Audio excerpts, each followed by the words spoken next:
Yo. It's Grapsody with Will, Phil, and Reg, trying to keep it real instead of what you usually get from these talking heads. It's Grapsody, we're here to fill the void. 3 black fans, different perspective, got to fill your voice. Coming with the podcast, talking majors, indies in between. Yeah, it's all that, and we're down with Fightful, better fall back. Coming for respect, we connect like a ball bat. No need to double check, these are all facts. You're listening to us talk raps. You're listening to us talk raps. Will, Phil, and Reg. Yeah, we're Grapsody, here to talk raps. Yeah, we're Grapsody, here to talk raps. It is indeed Grapsody, and we are here to talk raps. You know what it is. This is Grapsody. I'm Phil Lindsay, of course. Not alone. Here with my dreadheaded co-host, Righteous Reg. It's your boy, Media Man, your favorite rapper, your favorite writer, your favorite podcaster. It's Saturday morning. Grapsody, the best podcast in the world. We are outside.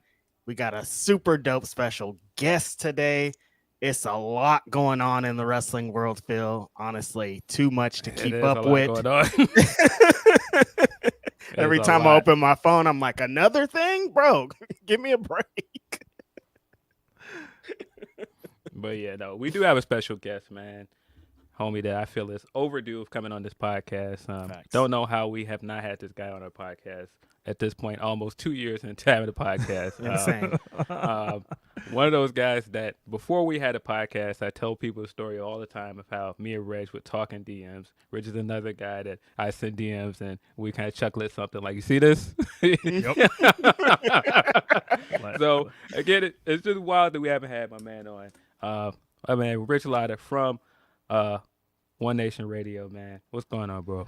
Chilling, man. Glad to be here.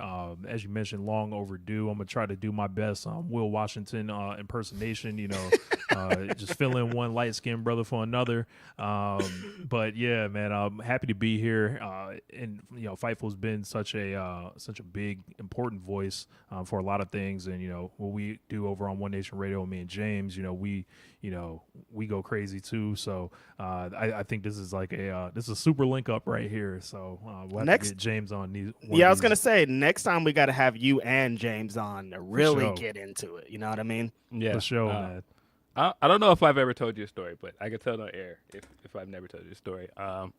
When New Japan was here last year and they had the show out in Boonies, not in the city, I took the train out there to see it. And so afterwards, I'm standing outside looking at my phone trying to catch an Uber, either back in the city or just to the train station. So I'm sitting looking down at my phone. And, the usual, if I go to shows now, somebody like, hey, aren't you Phil? And I'm like, yes. So I'm looking it's crazy, right? Yeah, it's weird. Yeah, so looking down at my phone, and somebody walks up, and they're like, hey, your name's Phil, isn't it? I'm like, yeah, it is. Yeah, what's going on? He was like, big fan of the podcast. I was like, man, appreciate you. And so he was like, what, you trying to catch an Uber? And I said, yeah. He was like, where you going? You going to the train station? I said, yeah. You need a ride? I said, yeah, sure.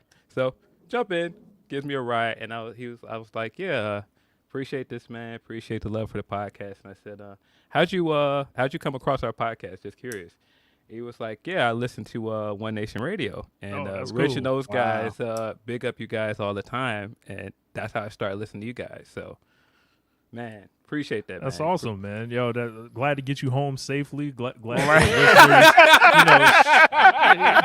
This could have took a turn, Rich. You could have hopped in that Grapsody ride. This man could have been cabin. This man could have got you in the car. This could have been some taking stuff. We would have been missing Phil. Like, good God. But whoever that was, I appreciate them for not only listening, to our show, but extending that kindness to Phil. And I think it's real important for folks who realize our power kind of like in this whole thing, and like think about the things we say and who we are, and some people are on platforms. Who we are. Right. Oh yeah, we'll get to that. Look at you. He doing promo. He don't even know it. Right. Like some people are on like big platforms. Some people are on small platforms. But I think all together, working amongst each other, it works a lot better than working against each other. So for sure. And I that's wish why everybody knew that. Yeah, for sure. And I cannot remember homie's name, but he wasn't from Chicago. I think he said he was from DC. Mm-hmm. Of course, brother, and like that's why I was just thinking, like the fact that you guys have a podcast. Mm-hmm. There's a bunch of other black podcasters out here, and there's no reason why we gotta feel like we have to divide our audience, man. We Don't have to do that, man. There's room for everybody to have an audience. There's room for everybody to have their own, opinions in their podcast. So again, man, I always appreciate you showing love, man. Yeah, you as well, man. Like Phil's looked out for a lot, like, as far as like giving us that like kind of coverage, like on platforms like Bleacher Report, like just off of nothing, just off of being like a cool dude, like you just talk to on the internet. So like definitely appreciate that. I had never been featured on Bleacher Report before, so that was pretty cool. It gave me a couple extra views on the YouTube channel and thing like that. You can't ever underestimate that. But yeah, and I've been talking to Reg pretty much for years at this point online, and it's always cool seeing people like in the with the hip hop and wrestling kind of crossover, and it's like, all right, is it just like one kind of wrestling, like what is it? But like it's like it's indie wrestling, it's like Japanese wrestling, it's Joshi. Like there's like a lot of stuff out there that I think people might not expect to see folks like Reg or Phil or myself like into, because it kind of just the big company swallows a lot of attention. So Definitely. so there's if you're looking for someone to cover different stuff, and you want it to look like you, and you're watching this and you're like, man, I don't really feel like people are speaking our language. I think Fightful has done a great job in letting you guys like kind of make this show your own. And One Nation Radio, when it comes to like Joshi, I think we're doing our thing right now. So ready to get to it, man. I'm ready to meet your audience and get the chat going crazy, man. Hey, so of course you do One Nation Radio. Like, what else are you doing out here? I know you're doing the music, of course. Man. Like, what else you got in the? I wanted to get into, because we started the show with one of my favorite raps by myself, Righteous Reg. Shout out to Righteous Reg. He's a really good rapper. Did this show. But Rich, you have a little side business where you yourself are creating theme music and things for podcasts and shows like this. So get into all the things that you're doing on there. Man, I'm doing a lot of different things. So first, I'm a rapper as well. Host One Nation Radio, as you guys mentioned. I've been rapping for a very long time. Yeah. I've been hosting One Nation Radio since 2012. And from then, I started the Social Suplex Podcast Network, along with myself, James, and then Keeping It Strong Style, which is made up of Jeremy and Josh, and they cover New Japan. And we started a network, and then we started having different shows come on, and I would be like, well, I'll just do your theme song, and either give them an instrumental, rap on it, do whatever. And I've been doing that for a while. And then I actually saw this is going to be crazy. I was on TikTok not too long ago, and I saw a story about a rapper from Houston. His name is Kibo. So shout out to Kibo. I actually have become kind of cool with him since seeing this. And CNBC actually started profiling him, and his whole thing was like, yeah, I made $500,000 on Fiverr doing rap songs for people since 2016. So I was like, I like money, I'm not opposed to getting paid for the art, and I was like, all right, cool. So I do my research. I listen to a couple of his interviews, and I sign up for the site. I'm like, all right, what are some things I'm already doing? I'm like, I can help promote a business. I can, podcasts. I'm already doing these things. So I opened up a Fiverr account a couple months ago, just started getting it going, and got a couple clients here and there, and actually one came in about an hour before the show gets started. So after the show, I'll be working on something for him. That's awesome. But yeah, whole thing with doing music for podcasts is pretty cool, because it's not corny, for one. It's dope, and you can kind of people will it's branding for your show. It's like when you load up Grapsody, you're gonna hear Reg. People are gonna know that song.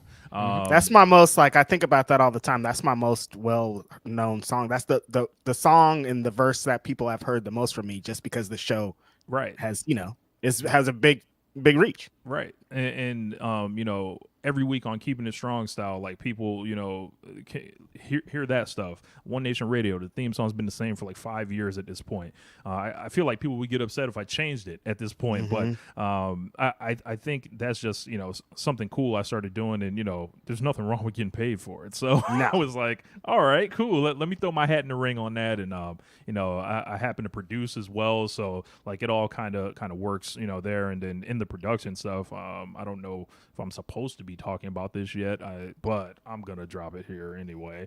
There is another project coming that is a sequel of one that happened last year. You guys can kind of, you know, put two and two together there, and I have like a heavy hand in a lot of production on that as well, working with Mikey Ruckus, and it's gonna be, you know, the Who We Are Part 2, and it's gonna be a dope project. So and I got like a big stamp on it. And the cool thing about this one was, you know, I was on it last year. I only had kind of a small piece to it, and, you know, this is like the whole thing where you know, I'd be like, oh, here's how I made the tracks. You know, this is what I did, you know, for whatever, Jade, Mark, I don't know, Nyla Rose. Like, here's how I did that. And then I don't know if that someone saw the right thing. They were like, hey, we'd like more this year. So, you know, we went to the negotiating table, and we did some business, and we're doing some work now. So I'm very happy to get to it. So shouts out to Mikey Ruckus for sure. Yeah, big shout out to Mikey Ruckus. That's big news there. Just dropped on Grapsody. Look at Who that. We Are Part 2.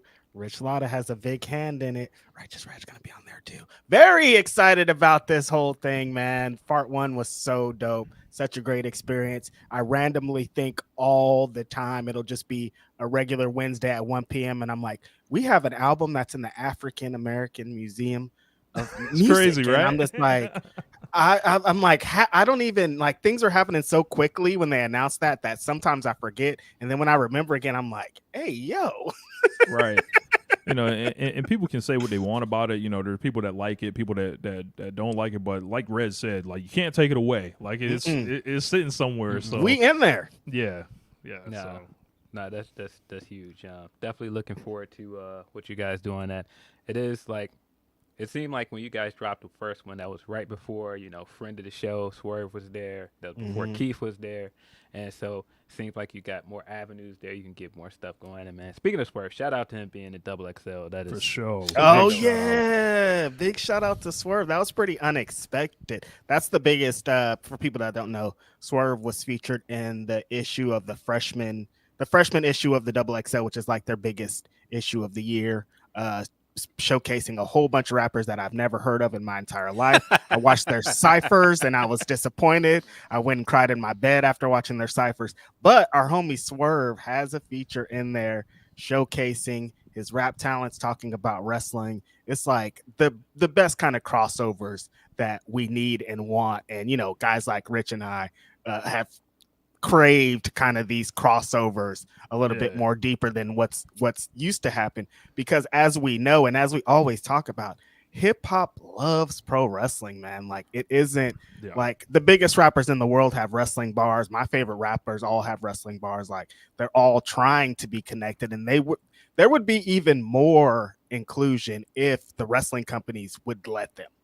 Like, think of how long it took for West Side Gun to be featured, and he was in the front row for years, being one of the best rappers. And then finally they were like, all right, here you go. Like, let's have this moment. But there's a lot of wrestlers or a lot of rappers that are like that kind of like show their appreciation. And if wrestling showed them love back, then we would have these big moments. I mean, think of what Lil Uzi just did with the Nakamura thing. Like, that's huge. That was one of the biggest albums in the world on a wrestling theme. So seeing these crossovers is amazing. So shout out to Swerve.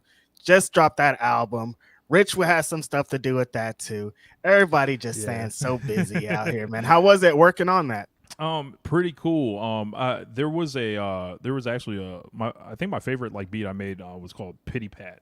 Song with him and Montezi. Shout out to Montezi. And I sometimes you send beats out and then you don't remember them.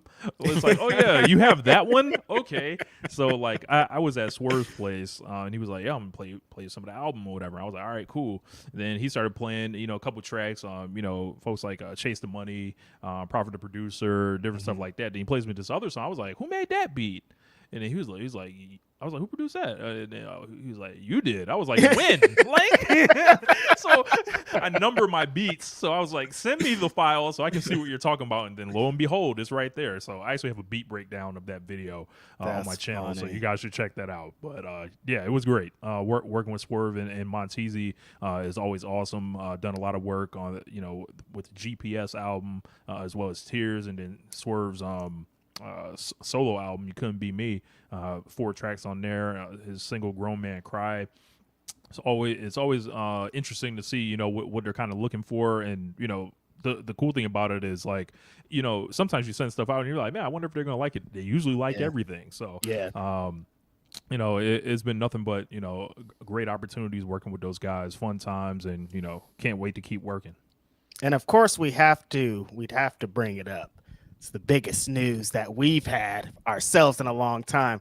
We were featured in the new AEW video game, Fight Forgot Forever. about that. Yeah, like you're another thing that you just randomly go up to the day and like, there's a video game out and my music is on it. How was that feeling of when it dropped and you got? Because when I heard it, it was like when people were posting videos and sending them to us, I'm like, this is unreal. But finally playing it myself and hearing it is like, I honestly can't even put it into words. Yeah, for a long time, I didn't think it was real. Like, it was like, especially in the early days when the whole thing was going on, like, they're like, yo, we want to put some music on the soundtrack. Because, like, beyond, like, the Who We Are stuff, which is, a project that we did that was going in the game, which I found out later, like, we both, like, Reg, you got Brick Phone on there, which is, like, your own independent music. And then, track I produce for Swerve Montezi got on there, and the Go Team Go song. And the thing about it was, as like you said, people were sending you the videos. Like, I was following every piece of news from the game, and then when I started, I saw a thing with Britt Baker and Tony Schiavone, and I heard like the 808 on my song because I made the beat. I know it, and then it was like, it was low. It was like behind. I was like, oh my God, it's really in there. And then like that's like the first time it was like, oh man, this is awesome. And then actually pulling up the game, like, I thought I was gonna cry, but I didn't cry. But yeah, I didn't either. I didn't cry, but it's really cool to see your name in the video game. So whoever made those decisions, appreciate it. That's another one they can't take away. That's another one they can't take away. So never. The first ever AEW video game will always be attached to it. Yeah. Very happy with that, and hopefully they can throw that that Marina theme in there too. So that'd be awesome. Gotta be coming if she's coming. Yeah, that Marina thing bangs too. I appreciate you, man. I don't have any music out. Sorry. Don't worry. We're gonna have to do the I Am Phil Lindsay song like they did the I Am Dame Dash song back in the day. Straight up. Like, I can't rap, so I'm gonna have these guys rap for me. Yeah, nah.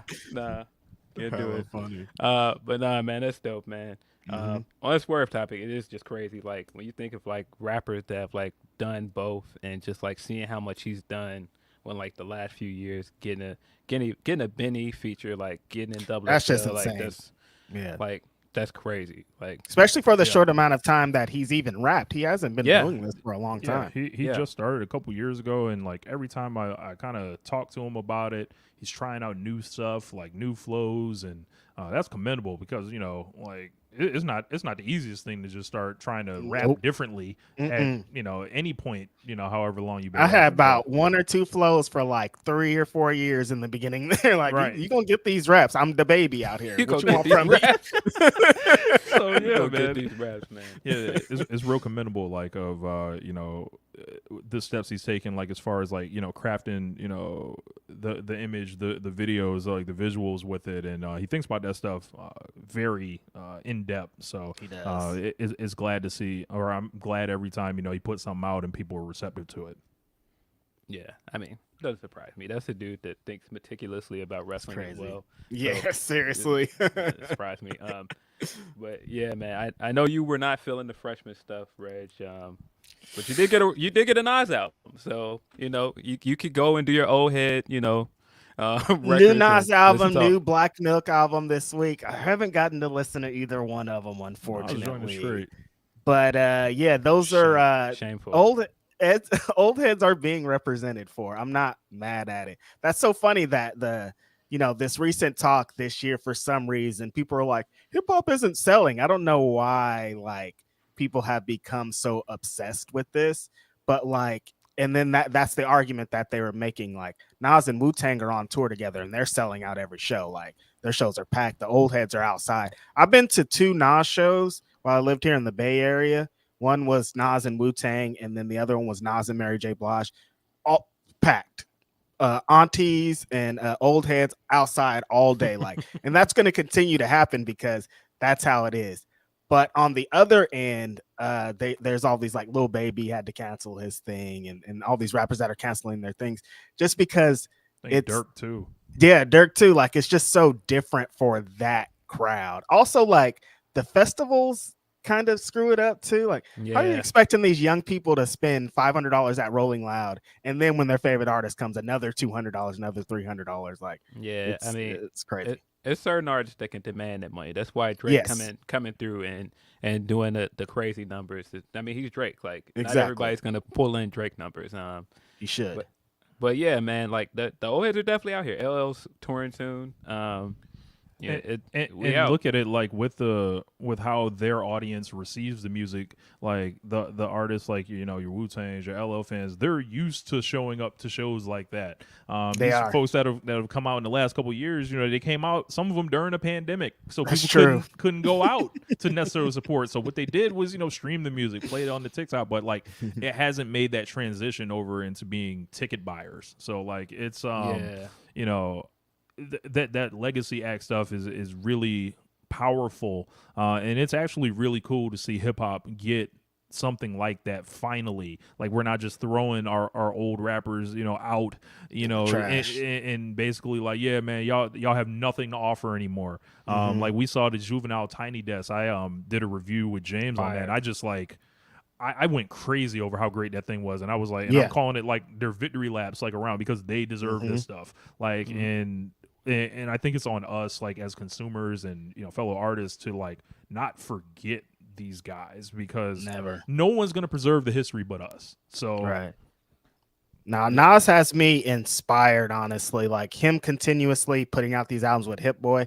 and rapping at a super high level. It's like I have at minimum 20 more years to rap. You know what I mean? And it's gonna be okay, because for so long it's been like, when rap in the 90s, they were like, if you're 30 years old, you're old. You're an old person. Like you can't exist in this game. And a lot of the older generation weren't even getting the respect. They weren't going on tours. They weren't doing all this because we looked at them like they were bad. And then they would always compare it to, like, I always watch like Drink Champs, and Nori would be like, I want to be compared to like the Rolling Stones. I want to be compared to like the rock acts that go on and they're touring and they're 80 years old still. So I'm happy that it started to be like that. We see a lot of tours with those legacy acts together. Salt and Pepper's on tour like 365 days a year. Naughty by Nature, all these acts are always out together, and they're getting love, man, and they deserve it, because honestly, I wouldn't be here. I don't understand when they can't show love to like the people that came before us. Like if there wasn't Rakim, there wouldn't be a Righteous Reg. Like that's just a fact. Like that's how this whole thing works, Yeah, nah, for sure. I'm surprised you have not listened to this Nas album yet. It is good. It's been a lot going on, Phil. It's good. Like a lot. This is like one of the biggest like couple weeks in wrestling that I can remember. Like maybe since like around January 4th, as far as like packed, events, and also like WrestleMania weekend. Yeah, this is my 4th day in a row of podcasting about wrestling. Yeah, wow. So, but yeah, man, 5 albums in 3 years, man. Like those guys have been rocking it. Him and Hit Boy, man, still have not missed. None of these albums have not missed. one. I think all off of being petty. Keep going, Hit Boy. Keep sticking it to Kanye, man. Just continuously make beats Have a Keep little doing- picture of Kanye up in your studio where you're just like, I'm burning your ass, bro. Yes, Putting you kill out of him in it. business. Putting you up out of business, bro. But nah, I mean, just man, when you listen to this album, I was surprised just how seamlessly it all flows together. Each song Yeah. flows into each other really well. Mhm. Man, the production on it is crazy. They're on to something, man. It doesn't look Just, like they're gonna man. stop. Like they're gonna get to 10 and be like, all right, we're gonna keep going. Like it's crazy. Like throughout the years, if you're a Nas fan, we've always wanted Nas to do a collab album, but it's like, oh, I want to see Nas and Primo, or I want to see Nas and Pete Rock, or I want to see Nas and Large Professor, or these producers that we're kind of used to him being with. But then he gets with Hit Boy, and he's just like, actually, I'm gonna do this new sound with my classic sound and really blow it out the water. And it's crazy that just 5, they keep doing it, and every time it's like something new, it's refreshing, and Nas is rapping, like I said, at a high level, and Hit Boy is just on fire. Like not only is he's destroying it with Nas, he's destroying it with everybody that he's getting with.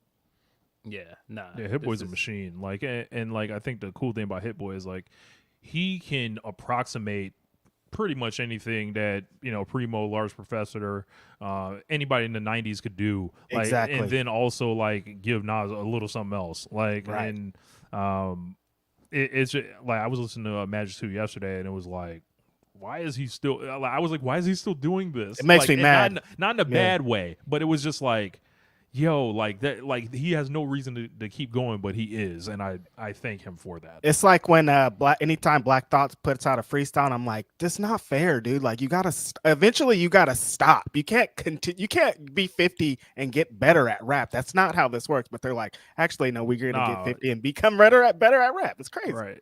Like they had on King's Disease 3, like that song I think was like Once a Man, Twice a Child, something like that. I was listening to that and I was just like, I was moved. I was like, man, this is incredible. Like, so if you guys haven't like checked out essentially the now 5 album run between Nas and Hit Boy, it's almost just like this bonus thing that's sitting in his discography that like people are gonna be like, so why did he start doing this from a certain time? Like people were gonna try to put this stuff together. So right. But see, this was the argument for the longest. Hove fans for the longest could always say that Hove had the better discography. True. Now Nas' discography is kind of getting wild. Like 5 albums with Hit Boy. Now his discography is like.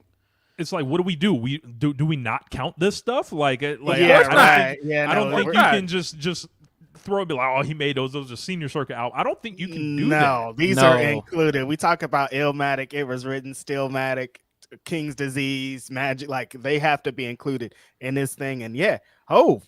I mean, if you're gonna keep letting them do it, bro, you're gonna keep letting them do it. Surprisingly, Hove didn't drop nothing. Look at that. I mean, he got a whole museum out. He got like I forgot. Damn it, they tricked me. He did drop something. He dropped a museum. Son of a gun. I did see a tweet where somebody was like, "Yo, if Nas had a whole exhibit at a museum, and that's like a week later, Hove dropped the album, y'all would have been on his ass." Seriously, seriously. Now that you bring it up, he did put out that museum. Yeah, he did. But but no, so funny, man. But Nas doing 2 series at the same time, doing the King Disease series and doing a Magic series. He mentioned that on the album. The fact that he's doing 2 series at the same time and like not missing a beat is crazy. Like you gotta listen to the album. Like Black Magic joint is. I'm gonna play it today. It's fire, man. Loud. Motion, man, bro. Yeah. Motion is crazy, bro. I'm gonna play it today very, very loud for sure. Unbelievable. It upsets me. You're supposed to be falling off. You're supposed to be getting out of here. But when, in my opinion, you created the greatest album of all time in 1994, and you could have stopped after that, of course you're gonna still be doing it at a high level so many years later. It's insane. Yeah. But of course, as always, you want to get your questions in, you can shoot us a super chat, or you can send us a humper chat at humperchat.com/fightful. I am in our humper chats, I believe. Yeah. And I'm in the soupies. Let's get into a couple of these to start out the day. Brent Lockman says, happy Grapsody Day. Haven't caught live for a long time, or for too long. Death by Dishonor was just as spectacular. Keep killing it, gentlemen. Appreciate Brett for showing love. Our homie Jake Salazar, of course, up and at it early. We appreciate him. Says Team Goldberg versus Team Hart at Full Gear. He's being a sicko already. If Team Goldberg wins, Brett has to quit being a little beep. Who's on this Team Goldberg? Jake, Jake. chime Let me in. know, Jake. Chime in, Jake. Blackish Saber Jr. says Grapsody and one half of One Nation Radio is the link up I've been waiting for. Appreciate man. you. Shout out to Black Saber Jr. Definitely shows up in all our streams. Showed up to I believe the Detroit show in the big One Nation Radio shirt directly behind. Oh, that's hard cam. right. So I was Mhm. like, shout out to my man. I remember Appreciate you tweeting about that, being like, "Who is this? Right. Who's in this shirt?" Love it. Jake Salazar also says Daniel Garcia should have stopped dancing while he had the chance. Amazing stuff. We're definitely going to get into the ROH stuff and what Daniel Garcia did with Shibata. Jake Salazar says also, did y'all know what tape Evil has? Because there's no way he should be beating the people he's beating. Did he catch somebody doing Vince behavior? That's crazy. Don't say that about Evil, man. He's just out here trying to do his job. Yeah, He's always going to be pushed at a certain level, yeah, regardless. After after 2020, he's going to be here forever. So. Jake also says, also Eddie versus Hanare gonna hit tomorrow. No doubt. Shingo and Hanare was awesome, so Eddie and Hanare shouldn't be too far off. We're gonna get into that very soon too. Deontay Swinter, our homie, says, Swiner says, wonderful wrestling weekend, 100%. What should ROH do moving forward? Rich, if I may ask, who you got winning 5-star Grand Prix?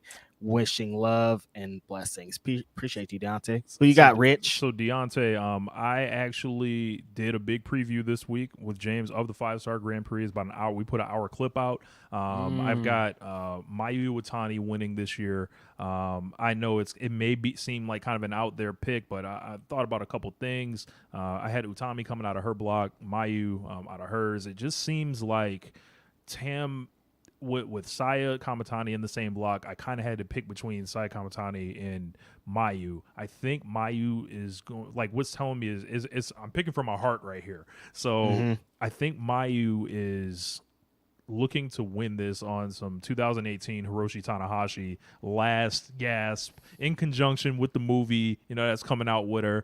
And then, them get into the Tam Mayu match that they've been holding off on a definitive winner for quite a while. And I don't, as far as, Tam and Julia, like having that huge series, the only other real match that jumps out to me for Tam that would be at the end of the year that would be as marquee is Tam Mayu. So I'm going with Mayu.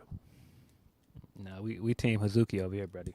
I love Hazuki. I love Hazuki. And I believe they're facing off night 1. So yeah, make sure y'all there. So if you're not watching Stardom, like you guys got to watch Stardom. Like is that tonight? I believe it is tomorrow. Like night tomorrow morning. It's Japan. So yes. Yes, you got G1 night 6 and 5-star tomorrow. I need a break, you guys. You can't keep having 10 wrestling shows every Saturday. It's insane. I'm just kidding. Keep doing it. Keep pumping it out. Keep doing more things. And yeah, moving forward, ROH. I mean, see, this is the biggest issue I have, and we're definitely going to get into it when we get into Ring of Honor talk, is that show is kind of what happens on a weekly basis. That show just like tries to make people forget. So you think like, many people are going to continue to think that the show doesn't matter because then I'll just wait for the big show. They'll give me the great pay-per-view, and then all of this will be null and void. And I hope that's not the case where it's just like the shows are just here until 2 weeks before the big show. Then we get into it because it was a lot of just filler if you're just watching this Honor Club show on a weekly basis. I think moving forward, like I said, there's some things that they could do. It's not over at all. As we see, they have great talent. They have great pay-per-views.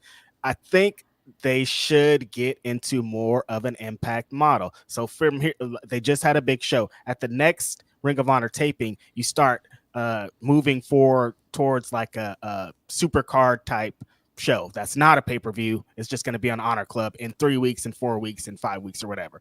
Then you can start building to that. So then all of this means something. It's not 2 months of just wrestling and matches. It's like now we're building to our next show continuously. Every time that we're doing shows, we're building to the next show. I think that's the only way that it's really going to stick and get people to continue to watch, because I don't know if people are going to continue with their Honor Club membership after what's been happening the last month or so. Like the pay-per-view isn't available for 3 months, so it's not like that's going to be attached to it. It's going to be hard out here. They're going to need to do some extra things to kind of get people that aren't super invested like me. Like I'm gonna watch whatever you guys put. Like it doesn't matter. Like on Thursdays, I'm still gonna be watching the show no matter who's on it. But in order to get people that aren't hardcores to watch it, they're gonna have to have a little bit more.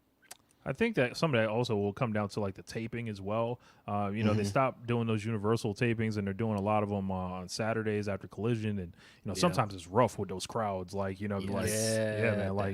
the building is left already. It's hard to continue to ask fans to stay and kind of support that when they might not have necessarily bought a ticket for ROH. It's like, oh yeah, that's there too. But I think they should consider like either investing in it hard, like with the Universal stuff, creating like its own kind of ecosystem, or like with all these rumors going around about the expansion of the pay-per-view schedule. I struggle to find a place for Ring of Honor, especially like you're kind of tapping in the same fan base. Like, hey, why don't you part with 40 more of your bucks? It just becomes a hard ask at that point. Yeah, it does. But yeah, no.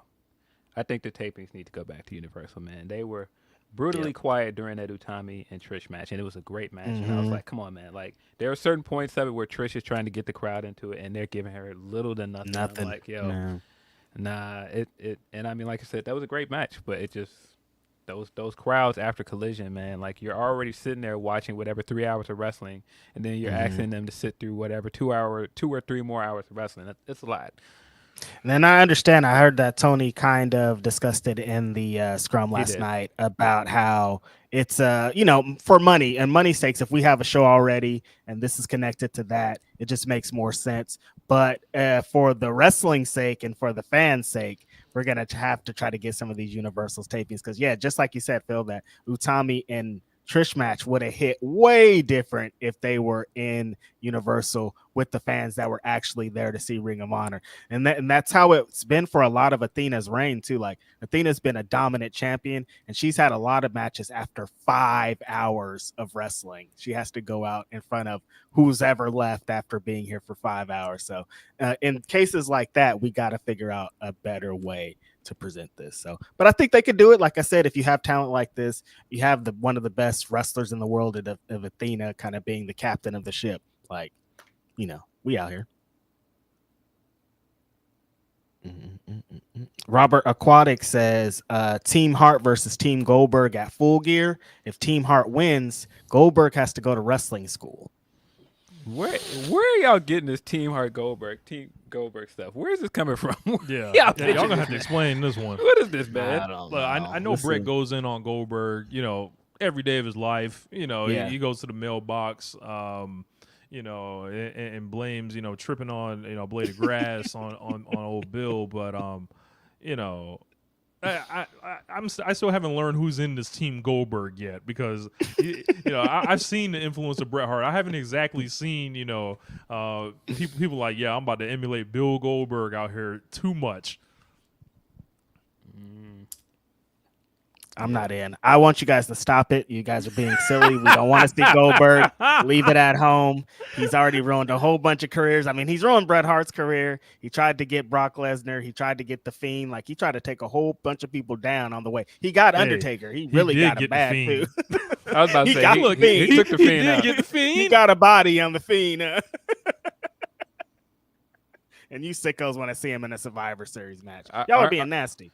Aren't you proving Reg's point, James Zimmerman, by saying Ryback? Yeah. There was the Ryback, wasn't there? Look, Ryback had a run, but listen, Shout out to He did. Ryback for his time. You know, he was doing his thing, but you know, he's somewhere else with it now. So Ooh, he did not like your boy, Phil. He did not like Punk. Remember, he went on his Punk tirade for like years, and we were all like, "Relax, dude. Nobody cares." that's because Punk was like, he called him, what did he call him on Hurdy Guy? I mean, he was out here catching bodies himself, Ryback. Yeah, steroid. No, that's what steroid guy. That's what he called him. Steroid guy. He was very hurty. That's what he said. And he was very hurty. Hella funny. Let's get into a couple of more super chats, and then we'll get into somber chats, and then we'll move forward. Van Twinblade says, "You mean Will Washington's cousin, who happens to wrestle, also raps? Is that an exclusive?" I don't know if it is. Might be. It's hustler disguised as a rapper. Shout out to Swerve though. That double XL thing is really dope. Jake Salazar said, "Reg, did Scott Steiner do the Steiner Math promo when he didn't leave a good enough tip?" Probably. The big bad booty daddy is outside, and I appreciate it. Yeah, I think that's enough super chats for now. I'm gonna leave a couple for later in the show. Let's get into some humpy chats, and yeah.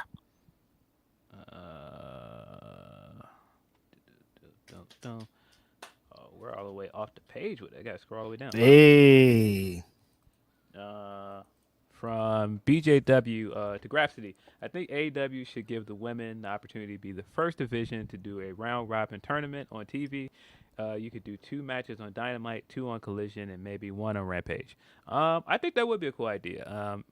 Tony has talked about how he would like to do a round robin tournament, and doing it with the women would be kind of cool. I think it would be a good way to kind of reset things, because it seems like there's been like a kind of a holding pattern with the whole Outcast thing, and I've been calling for this whole thing to start being built around Willow. So like with Jamie's unfortunate injury, it kind of seems like it derailed that whole thing. I don't think that would be a bad thing. It's just logistically, I don't know if they would go with that and commit to something for such a long time, because it's different than running like a G1, for example, because injuries in American television and time that people get there, I think there's just a lot more factors to consider. But as far as like just the raw idea, I think it would be a good way to quote unquote soft relaunch things, especially like with Jade not quite being around anymore, as well as like possibly getting Britt back in the mix. Maybe when Thunder Rosa returns from her injury, like there's a lot of like. There was a big topic, this week on Twitter. It was just like talking about the AEW women's stuff. I didn't know if you guys want to get into it, but we're here now. So I think I think the talent is there, and I think the desire is there. I think there just needs to be a focus from the top. Yeah. I think the thing you could do with the round robin tournament is kind of the same thing you could do with the eliminator tournament, where they had the Japanese wrestlers come in, and now you have a bigger pool to pull from, because there is interest in bringing women from Stardom. There is like a little bit of a relationship with Tokyo Joshi Pro. Maki keeps telling you she wants to come back. There's so many people you could bring in, and you could do a big round robin tournament. But yeah, to your point with the women's division and the issue with it as it kind of stands is, I kind of feel like every time there's like maybe a short women's match on TV, or there's no women's match on TV, we get the same conversation of like, oh man, what's going on with this women's division? Like, we didn't just have a women's tournament, and we weren't all just happy for Willow. Like, I mean, I do think it sucks that they got a quota match this week, and it very much felt like a quota match. It did. But I thought people acting like it was the end of the world was kind of weird too. And I mean, I'm sure somebody somewhere is going to be like, here you go, making excuses. I'm not making excuses. I just think that, how do I say this? I think that they have had setbacks in terms of what has and hasn't worked. I think they expected the stuff with Saraya to get over more than it did. I think they expected the Outcast stuff to get a bigger foothold than it did. Injuries definitely hurt. I do think we probably would have had the women's blood and guts match if we didn't have injuries, if we didn't have things, not working at the same time. Like, not having Sheeta in America currently this week also hurt. And I just think, now it's like people don't take any of that stuff into context. Nah. It's just like Nah, they're it's just like, just- nope, it was a short women's match this week. It's time. It's time to get on Twitter and turn it into let's discourse. unload it. Yeah, and it's sometimes it's just like I feel you guys. I do agree that they do need to do more with the women. I do think they need to build storylines around the women. I think that's the biggest issue here. I'm not one of those. It absolutely needs to be 2 women's matches. They absolutely need to be 40 minutes or wherever. Yeah. But I just think they need the storylines. But other than that, like I think people that think that every time we get any semblance of a setback, it's like, oh, it's time to act like the sky's falling. It's like it's just tiresome to do every time, man. And like I said, I do agree that some things do need to be fixed, but every time I see the discourse on Twitter now, I start kind of tuning it out, because it's like I feel like people are either being a little disingenuous or they're overreacting a little bit as well. Agreed. Yeah. Yeah, man. I think it's interesting. Like, sometimes the ball just doesn't bounce that way. Like That's it. I've seen Yeah. I'm not even gonna name other shows, but this isn't strictly something in AEW. So I've seen entire shows go by with nothing. So like, you got to parse through that stuff as well, and I'm sure you guys are well aware of some of the audience you attract. But Yeah. it's Yeah, man. And I mean, like I said, I get it. I do get it when there is a big shift happening in wrestling right now where women are being taken more seriously. And you do have like the second premier promotion in the country that keeps having like these issues with it. I get how that is frustrating. It is. But I do think that there's a bit of a lack of history and there's a lack of context here where people act like, oh, this company doesn't take women's wrestling serious. Like, how long y'all been watching wrestling? Because it took a long time for every promotion to take women's wrestling seriously. Like, this wasn't just an overnight thing with WWE. It absolutely wasn't an overnight thing with ROH. There was no women's title with ECW. WWE establishing their stuff, they took lumps doing that. Like it took a long time, they had to sacrifice quarter hours to do that, and they were kind of in a position to do that. It was like, hey, like we're kind of at where we're at financially, so this isn't going to ding us as hard. And looking at it here, like, I think AEW is going to have to take their lumps, like, as well with it eventually. Right. Like, That's what it is. Yeah, I don't think you can continue to use the excuse, all right, well, this didn't pop a rating, and that's why we didn't keep going with it. You got to take your lumps, like you said, Rich, but you also have to give the women their reps as well. Like, you can't throw a woman out there and have her cut a promo, and everybody's like, oh, that was bad. Never let her do that again. Well, how does she learn? You got to keep... Right. You got to keep working at it. You got to keep putting these women out there until they establish and develop. Like, I mean, that was kind of the trick that WWE made work with NXT. Like, they got to develop these women over there in the feeder system and bring them up when they were ready. So you missed some of the stuff where some of them Becky gimmicks weren't hitting before we got to Becky that was working. Like, you like I said, you got to get to that point though. You can't just be like, oh well. So you mean the jig wasn't gonna work? It wasn't gonna work, Phil. No, the dance wasn't hitting.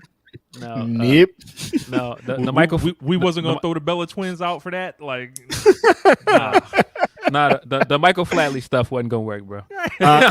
Absolutely not. That river dance was not gonna get over. She was gonna be out of here by the next you week. won't be around next year.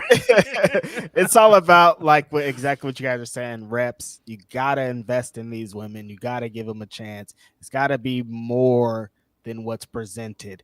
But they still are doing great things. We just saw an amazing women main event last night. There's a lot of things always consistently going on. Chris Statlander's having a really fun run with her championship. And Tony Storm just kind of caught up in the, no pun intended, storm of all the Outcast stuff and just kind of getting stuffed away in there. I think Tony Storm has been doing good, but I think the issue was with Tony and with Chris is like, all right, you started doing a tournament, and so you kind of put some of their stuff on hold, and then people are like, all right, well, where's Statlander? And then Statlander has a match, and it's like, oh, this match is mid, and it's like, well, wait a minute, before this, we had this discourse where it was like, why is she on TV every week? Why wasn't Jade on TV every week? Like, why is she getting to defend the belt? But then the few weeks where she's not on TV because we're focusing on the tournament, it's like, well, where's Statlander? It's like a Rubik's Cube. It's like you turn it just a little bit, and then the next problem comes up. The next problem. Like, It's like, all right, hold on. Like, where do we, direct our attention to? Yeah, I mean, like I said, and again, I do think that they do need to figure out. I think the main issue I have with women right now is that, and it's not with the women, it's with the handling of the women. Let me rephrase that. Yes. I think the main issue I have with it is with the men, you can see like the long-term storytelling they do. You can see that, there's a reward for paying attention. And I don't think you have that with the women. I think that's the biggest thing that's missing with their approach with them, their approach to storytelling. I mean, even if you look at what Athena's doing on Ring of Honor, for example, like we're into it because she's on Ring of Honor every week. She's doing either the Proving Ground matches, she's doing the defenses on TV. And so I think it means something when somebody really does challenge her because we've been there. We've been there through the journey with her every week. And I don't think there's enough of that with the women on AEW. It's all about storylines. There ain't no storylines. Get some storylines, get some secondary storylines. It doesn't all have to be about the championship. Like, you just got to do a little something more. We were trying with the Outcast thing. I think the Outcast thing has had its big peaks and valleys. I think when they were doing the spray paint thing every week, it was like, nah, it felt too NWO-ish. This ain't working, but it's gotten better and better since they put more focus on Tony and Ruby. But at the same time, it's like, man, we got to get to the absolute end of this. We got to get to the blow off because if the Blood and Guts match was not the blow off of the homegrown Outcast stuff, then man, you gotta get to some definitive end to it, man. I didn't think about that being the end. That's what I'm saying. Yeah. Like, you got to do something that feels like a definitive end or a definitive, like, we're done with this moving forward. Yeah. Like, I think they got to book Daly's place, like, calling back to that promo where Britt was like, I think it was like she accidentally did like the best babyface promo of her career, where she was like, I might not have, ever performed in like Madison Square Garden. I might not have, gone around the world. You've been on TV for X amount of years, but you know what you haven't done? Like, you haven't come to Daly's place. Like, this is where I got to wrestle. Like, and then stuff like, and really kind of rile up, the AEW fan base. And book that match, have them come into Daly's place and settle it all there. That's what I would do. The war to settle the store. What is this? Did you throw that on the screen? No, I did not. How did that get in there? I definitely did not. Whatever. So for whatever reason, this super chat jumped in. I guess it is relevant to the conversation. So Jake Salazar said, "Well, it got better once they took Saraya off of TV for a couple weeks." I think Saraya works in the capacity they're using her in with them, where it just feels like she's more of like hyping them up, and she's more in the background for their matches because. Currently, Tony and Ruby are better talkers, so it just makes more sense. They're both better in ring. So I think it makes sense for her to be like more hyping them and being the one that actually gets like more of the heat during the matches. Totally agree. But not this blank face like, yep. I mean, I'm happy that she came back from everything that she had, but I'm not really trying to see anything that Saraya is doing for keeping it a stack. I don't dislike Saraya. I don't know. I like her. I think she's great, but I don't. Yeah. I don't know. There's a job to be done, and it needs to be done in Daly's place. So that's all I'm saying. Let's get to Daly's place, okay? Oh man. Is that where they're doing the hour-long women's show that people are saying that they want? Talking about, that they're not going to watch when they put it on. Yeah. I mean, I would watch it, but I think there's also a lot of capping on Twitter about the amount of people on Twitter that will watch it. Yes, that's what I'm saying. But yeah. Back in our Humper chats, Bizarro Big L says, Reg seems like you're safe for now. Pretty sure Athena would have tracked you down if she didn't win tonight. Banger main event. Joe versus Dalton slapped. Aussie Open was a good surprise, and Pac and Claudio may have opened a new can of worms for BCC. Yeah, man. I didn't want to incur any of Athena's wrath. I thought it would be coming, but yeah, no, she proved exactly what she told Phil and I on our interview, that it's her. It's all about her. Yeah. This is her division. This is her show. That's her belt forever. Yeah. Let me, far be it from me. Let's see. It's really Brian. I think. Yeah, it's really Brian. Pretty sure Jay drove into us leaving the show. He must know I don't give a fuck about any of this bloodline stuff. That's what I hit the bathroom and merch. Dark matches were Tiff and Kiana before the show. AJ and Waller, Andrew versus Ludwig after. Huh?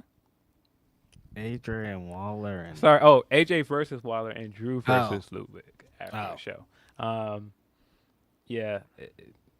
Jay trying to run you down because he know you don't like the bloodline stuff. Sounds crazy. Be safe out here, Brian, man. Be safe with these wrestling shows. Seriously. From Tony P. We've been winning as people these past few weeks. It started with Alex and Mike, then ran the Slammiversary into the main event of last night. Yeah, man. Wrestling is definitely for them guys, bro. And them guys. Don't want to say them guys. Yeah. Them people. You people. You people. Wrestling is definitely for you people. Somebody tweeted me a "you people" the other day, and I was just like, "We still doing that? Okay, cool." It's crazy. We still doing it's crazy. That? All right. From Nelson Month, Athena versus Willow doing what Ricky and Punk didn't do, which was blew the roof off of a great match. Ospreay bringing 2003 Kenta back. Collision going to the Elite area, Newark, New Jersey, with Punk in the building this time, unlike Full Gear last year. No, Punk is definitely getting booed out of the building tonight in Newark. There's no way he's not. Like, it's. I mean, if you listen to the crowd last night, you already could tell they're getting ready to do it. It's gonna be interesting tonight. About to get cooked. Definitely about to be loud boos in Newark. I'm looking forward to it, man. I want to see him heal it up some more. So bring on the booze. Yeah, we'll get into that when we talk about the Owen Cup. But I had thoughts on this Ricky heel turn. Man, yeah, I had thoughts on that. But another one from Tony P. Random, but I want to talk about a pet peeve in music. When you jack a whole beat and lyrics, then call that shit by a new name and not a cover. Also jacking a whole old beat in general, not mixing it and acting like it's huh? Is he talking about like that Sukiana? Like I heard her on the Manny Fresh real big beat. Yeah, I heard that. Yeah, that was weird. Those commercials they're doing with those beats is kind of odd to me. Yeah. I mean, if you're getting your money, you're getting your money. They're going to be like, well, they were sampling blah, blah, blah, and blah, blah, blah. It's the same thing. And I'm like, yeah, all right, shut up. Yeah, nah. But look, man, big supporter of women getting this shit off and getting to do rap. Don't want to look misogynist. Like, correct. We love women rap around here. All of it too. Like I want to hear him rapping about the nasty stuff too. Like yes, like I'm not trying to limit him. I'm not trying to say, hey, it's only one kind of rap. Because hey, here's a dirty secret: all the rap is out there. It's on you to go find it. Yes. Exactly right. Yeah. We're not out here like only listen to Grapsody. She's the only one really doing. No, listen to Coily, right? Listen to Ice Spice. Listen to all of them, and they all be spitting. You at the crib listening to Pound Town Rage? I mean, I couldn't say personally I am. Nah, definitely. You don't be out there thugging with your rounds. But yeah, just like I tweeted recently, when my mom asked that question, she was like, how come men like men rappers that talk about sex, but they don't like women rappers who talk about sex? Like, it actually would make more sense for us to like the women talking about sex, wouldn't it? You would think. You would think some of it is a little wild, like Pound Town. Some of it is crazy. Yeah, I'm like, yo, I can't get into it, man. No. This is explicit. There's kids here. Nah, her going to that school and rapping Pound Town. I was like, what's happening here, man? Who allowed this to happen? Long way from Old Town Road, huh? It's funny. It's like, sometimes like I remember when WAP first came out, I started seeing people, like they booty cheeks started getting real tight. Like when I'm like, why?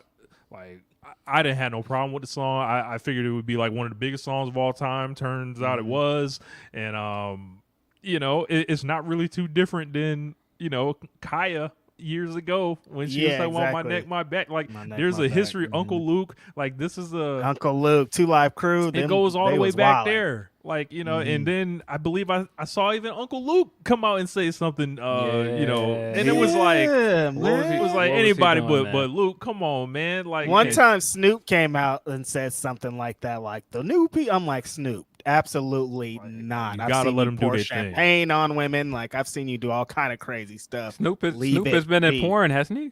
Yeah, man. Like, come on, bro. Nah, bro. You can't do that. These OGs be tripping sometimes. Yeah, man. Nah. They be turning, real. I ain't gonna say it, but misogamy is a real mother. So. Yeah, nah. I definitely. I think Luke was one of those people that was upset with Janelle Monáe after the Essence Festival. Oh, he was the one. Like, why is she doing this now, Luke? Yo, let's relax, Luke. man.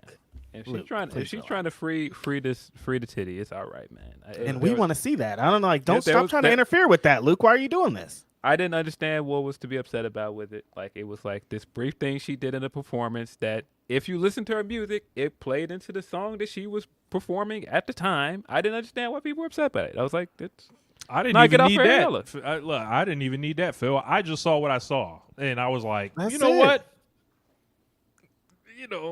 Like, I don't even need the song to connect necessarily. Imagine if somebody's giving out free ice cream outside, then somebody standing next to them yelling, "Why are they giving out free ice cream, bro? It's free ice cream. Just eat the ice cream and let's go." Like, why are you yelling about the free ice cream? We like free ice cream. That's what it felt like to me. Yeah, I didn't understand when Luke is, especially from somebody that has a song called "Pop That Pussy." Like, come on, bro. Again, I think Luke is another one where Luke has been in porn. Like, what are we doing, bro? Like, man, I remember the VHSs. Or the peep show. Oh man. Older cousins had them joints. Oh man. Yes. Yeah. Yes. So yeah, everybody relax. You didn't set our people back years, Uncle Luke. You better relax. Everybody relax, man. It'll be fine, guys. It'll be okay. It's gonna be okay. It's gonna be okay. Lil' Kim came out and was rapping wild, and things were okay after that. Everything was fine. Van Twin Blade, 8 days until Glory Pro. Here's the card. Something, I'm guessing he means Jake something versus Warhorse, Lady Bird, Heather, Reckless, Laney Luck, Triple Threat, 2D versus Vert Vixen, Tankman versus Xavier, Walker, Camaro versus.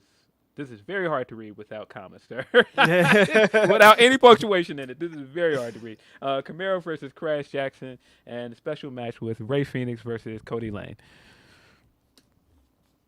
Got another one from Tony P. I know Denise and Reg were mad on it, but I like the blood and guts ending. It told a good story, opened a new story doors, and gave finality to the BCC and Elite story. I think BCC are going to be some unique tweeners. Also, who's tuning in tonight for Ricky or Punk? I'm tuning in for Punk because it's Collision. Yeah, no, it's just like Denise brought up the best point. Pac leaving, your team surrendered. The match was over. And that's where I'm like, all right, I guess I kind of agree. Like, Pac left the ring, said, "I'm out of this match." That means the match is over. Why did you guys continue the match? So the rest of it just kind of felt like, well, this match is already over. Well, I don't think that rule like necessarily exists. I know in WWE they have an abandonment clause, but that was never established in AEW. Is she trying to say that because he like left Sting abandoned a match before in the middle of a War Games before? So yeah, I don't know. Is she trying to say because he left the match that technically he gave up? Yeah, but he didn't verbally say I quit. You have to verbally Yeah, Yeah. he just said to hell with the BCC. Yeah, I mean, he pulled left a good his old squad, Bad and then News Brown. another fool left his squad like immediately after. So just kind of like, I understand what's going on. I didn't really like it. I thought it kind of fell flat after everything that happened in the match, but I understand why people did like it. Yeah, I mean, yeah, we'll get into it in a few, but Yeah. I didn't mind the finish. Yeah. See, another one from Tony P. Question about New Japan Wrestling's women's division they are trying to build. Do you think they will have to make a mix of contracted people from AEW, Impact, Stardom, and freelancers to start it off? I don't think they will have any homegrown dojo women for a while. Yeah, I mean, of course, you know, the only contracted woman that was there technically was Mercedes. Everybody else Which was is crazy. Everybody else was like either Stardom women or somebody else from another promotion. Maybe we're going to get into a place where they sign other women to contracts to do prepare appearance stuff like they did Mercedes. But Mercedes is a different beast. Like it's not that many women out here that you're like, I know this woman can draw, and so I'm signing her specifically to do this.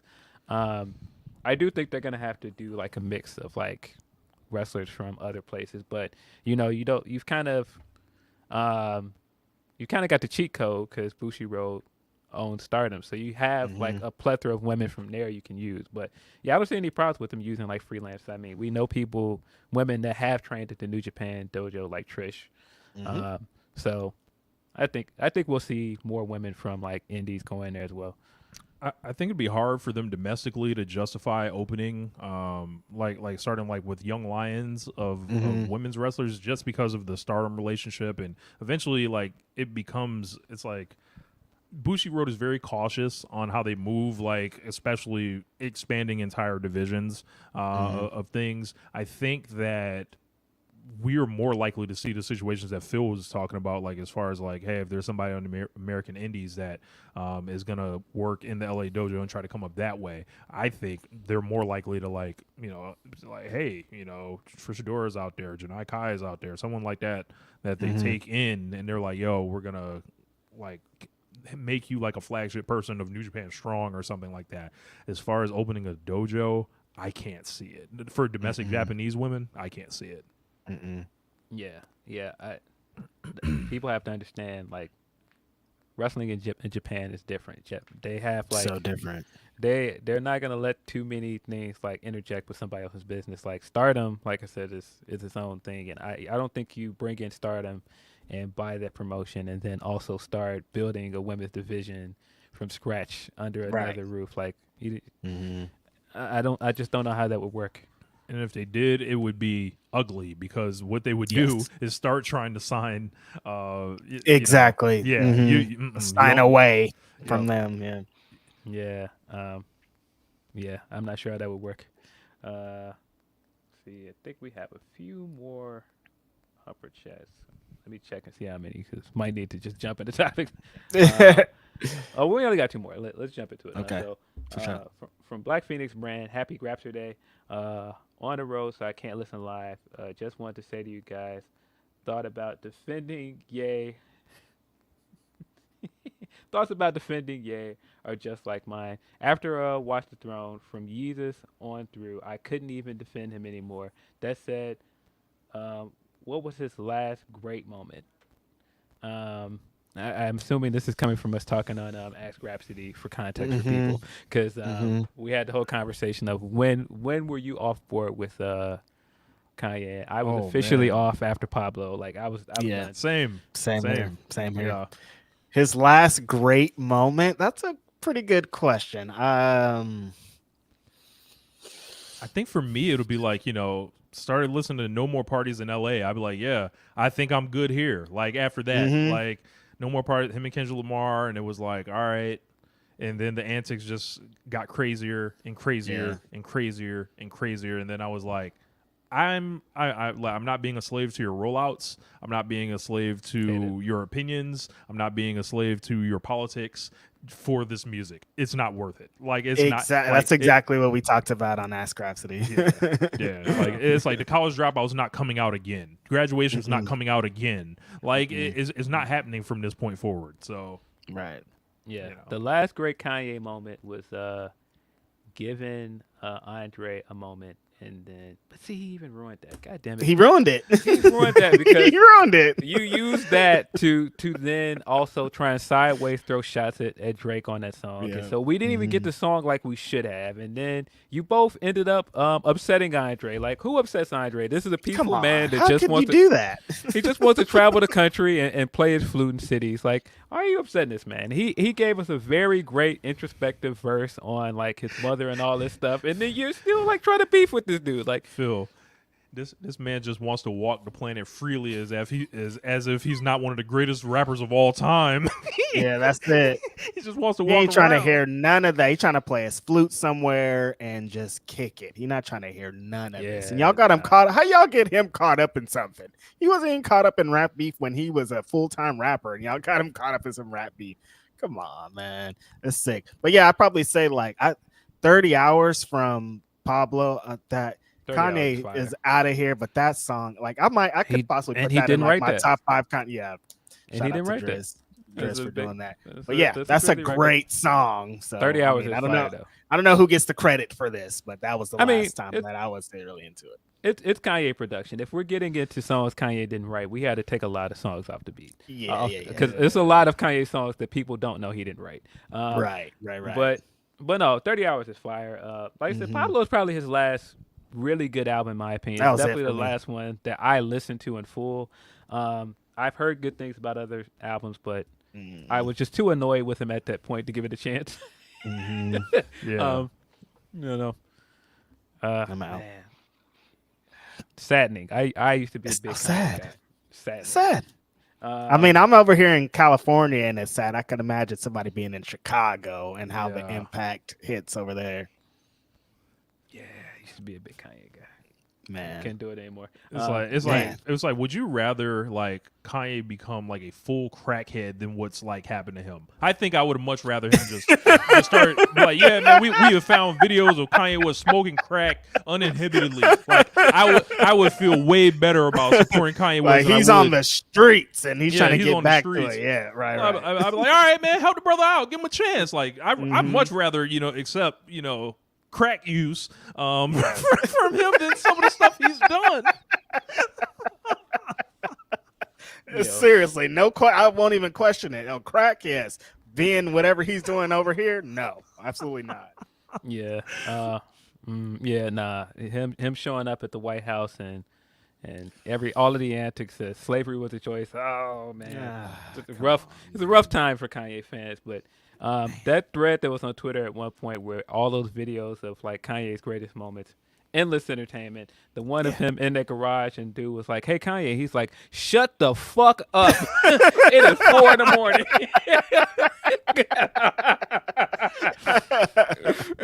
Kanye's a wild boy, man. Yeah, and can't believe he did this to us. From Nelson Muntz, just a few better matches this week that were way better than CM Punk versus Ricky Starks. Really didn't like this match, huh, Nelson? Yeah, what's up with the strays, man? Really didn't like this match, huh? Willow versus Athena, Nakajima versus Mayahara. Heard that was great. Yeah, Ospreay versus Kenta, Hanari versus Takagi, Okada versus Taichi. I always pronounce Kaito's last name wrong. Kaito Kiyomiya. Kiyomiya versus Umino. I'm dropping nuclear truth bombs about CM Punk now. Jake Salazar. On your head, Jake Salazar. There was a match on that show that was better than the CM Punk match. So, like, you didn't even mention that one. That's also true. But yeah, man. Hey, how about we get into some wrestling topics since, there's a lot of wrestling that happened within 7 days since the last time we were together on this podcast talking about wrestling. Facts. The thing we're supposed to be on the show talking about. Yeah. This is a wrestling podcast. Yeah, but so for our first topic, like Saturday, a lot happened. But immediately the thing that rang out throughout Twitter is that wrestling is for us, man. Because we had some great moments over the weekend, man. Slammiversary, Leo squashed Chris Sabin basically, won the X Crazy. Division title. Did not expect that at all. Big Mm-mm. shout outs to Leo. Trinity defeated Deonna Purrazzo to become Trin. Knockouts champion. Trin Pack is in effect. We had 2 black Owen Hart Cup winners this year in Willow and Ricky Starks. Man. But look, a lot happened Saturday, man. Alex Kane. Alex Kane from the week before. Oh, yeah. Big shout out to Michael Oku again. Oh, cool. Yep. Um, I'm just trying to give it up to everybody. Yeah, just giving it up, man. But what a great night of wrestling, man. Between Collision and Slammiversary. Then we also had Battle of Belts, and then later into the night, if you stayed up for G1, what a great night of wrestling. That's a lot of wrestling, big bro. Like from 5 o'clock till then to win. Yeah, a lot going on. Willow got the big win. She was deserving of that. Ricky Starks, I felt, needed this win very bad, man. The way that his career has been going, like if you look at his resume, like it's going to be a bunch of L's on there, and he needed a big W to kind of cement this thing. Fans have been wanting it for a long time. I think that he's been, he's not held his tongue at all saying that he wants to have moments like this. It's just what kind of happens on coming out of it. Like, what do you guys think is going to happen with Ricky Starks coming out of this win? I don't know, but I thought the match was fine. I thought the outcome was correct. I thought Ricky should have won. Correct. But I thought it was an odd choice to come out when one of these guys is getting booed coming out and the other guy is getting cheered. And the guy that was getting booed is not the one that turned heel. Yes. And so I was like, wait a minute. There are problems here. I was like, wait a minute. Why are we doing this? And so and so when the finish first happened, like he does the whole, grabs the rope and, when Punk does the big shocked agape face in the camera, which was great, by the way. Liked it. But I was just like, all right, so is this like him just doing a cheeky way of beating him? He just got one by him. Nope. We get up the ramp. He snatches the cup from Liger. He flew Liger in for basically 5 seconds so he can snatch the cup away. This is the craziest thing I ever heard. Which is fine because that's totally a thing Owen Hart would do. But yeah, I was like, why is Ricky Starks doing this? This is a guy that people have wanted to get behind for weeks. I didn't think about the Owen Hart connection too. That's a good point. Yeah. So why is Ricky Starks doing this? Because this is the thing that of course that.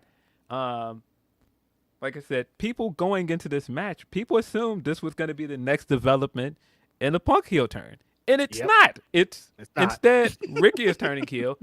And I'm just like, what? Why? And let me be even more specific. Not just why. Why did you do it here? Because you could have turned him heel, but why did you pick this match where, again, you had your crowd that was telling you one thing, and then you decided, nope, we're just going to turn him heel. That would have hit way better. Like him turning full heel would have hit way better this week in New Jersey than it was in Canada when CM Punk is getting booed and getting hated and doing all these things. Yeah, it was a very interesting development. I was like, okay, the roll up, holding the ropes thing, you could kind of get away from. You could still be like, things happen. There's a wrestling ring, positioning and all this. But then doing that to Liger and kind of like really putting a stamp on it was like, are we? Is this what we're doing? Yeah, we talked about it on One Nation Radio this week. I was like, I thought there were a lot of interesting, to say the least, dynamics at play here. One, them being in Calgary, Alberta, Canada. Two, as Phil mentioned, CM Punk's getting booed out the gym, essentially because Calgary's like, nah, we not going along with none of this. Like whether it's for whatever reason, he's dressed like Bret Hart. He's doing the Bret Hart moves. They're chanting Owen. And it's like, all right, I cheekily had sent a tweet out before, like, I wonder if CM Punk will remember to pay tribute to the Right Hart brother. And apparently those chickens came home to roost. Well, to correct you, he has been encouraging people to chant Owen. Yes, since the second episode. Look, they had him come out there and cut the fiery promo. So in my eyes, I didn't think this was leading to any type of CM Punk turning heel. When I saw people theorizing this, I was like, Why would they do that with him in Calgary? And I was like, if anyone's going to turn heel, it's going to be Ricky to do it, because they will not put a babyface Ricky Starks directly over CM Punk clean like that. There had to be a turn. Right. There also is an aversion to beating CM Punk clean, which obviously there is. Was there a little bit of fake job in this? Yeah, there was. But they obviously want to do something with Ricky. I saw this, I wasn't thrilled with Ricky's entire, tournament performance in the tournament at large here, but I think, as our man that kept sending in the slander for this match, it wasn't there's other great matches happening. Yeah, that's fine. It was cool, but I think the as Reg mentioned, the follow up is very important, and it seems like Collision is a very throwback based show. So what I think of is all right, what use is being the number 2 babyface on Collision right now for anyone? You're going to be turned to fight CM Punk because CM he wants to be a babyface. They want him to be a babyface. They're presenting him in all these ways, standing him aside from Samoa Joe. The Owen Hart fire him up promos. His, the people that love CM Punk, be like, oh, he's fine with the booze. He loves it, and he might, right? But we know what the company is intending. They're not sending him out there to when he wants to really be a heel. We'll know. There will be no confusion. I feel like. I think in this case, for Ricky, I don't think he was going anywhere as a babyface, and I think him turning heel is the best outcome. However, I think with the likely hostile environment CM Punk is walking into, coming back into these American cities, where it has never quite gone well for him in that return. Anytime his graphics will pop up, San Diego, anywhere not Chicago, essentially. It's been rough for him, and Ricky's the kind of heel that gets cheered. So this is going to be a test, and I think they need to course correct with Punk, because ultimately I think it can affect the people that he's working with eventually. And it's just there's an interesting comment there, in the chat. I don't know you guys' rules about reading ones that are not a part of the super chat gig, so I'm not going to do that. Go for it. So my man Big Dude 912, he said Punk is too much of a narcissist to be seen as anything but a fan favorite. Now, I can't call the man a narcissist. I don't know that man or anything like that. But let's take a look at everything that has ever surrounded CM Punk. When going back to WWE, his merchandise sold a lot as a babyface. It sold a lot. He's talked about his merch taking a hit and him being conscious of that by turning and stuff like that. So I think he wants to be cheered, and I don't think that's going to happen. I personally don't think that he cares if he's cheered at this point. I don't think that he does. I don't think he cares whether he turns heel or babyface at this point. I think he's going to get a reaction regardless, and I think that that's what he wants. I think if he wasn't getting a reaction, then this would all look weird. But him getting out there and getting booed, I don't think he cares about that at all.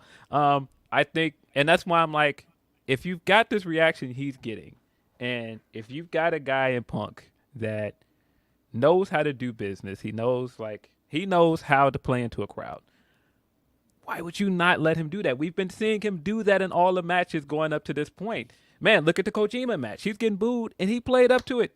So why would you get into this match and have Ricky? And again, I get why you're like, man, you had to turn him because you're not going to let him have this babyface win.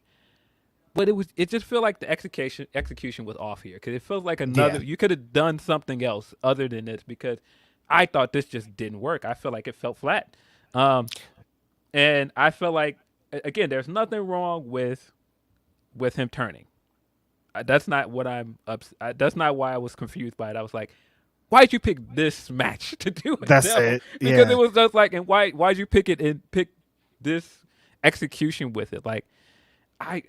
And I also understand, if you are going to go with this slow burn heel turn with Punk, you've got too many things that you have in place right now that you kind of need him to not be a heel for, because you're clearly building to a Jay White feud. Jay White's the heel in that Max is still a heel if you're going with that.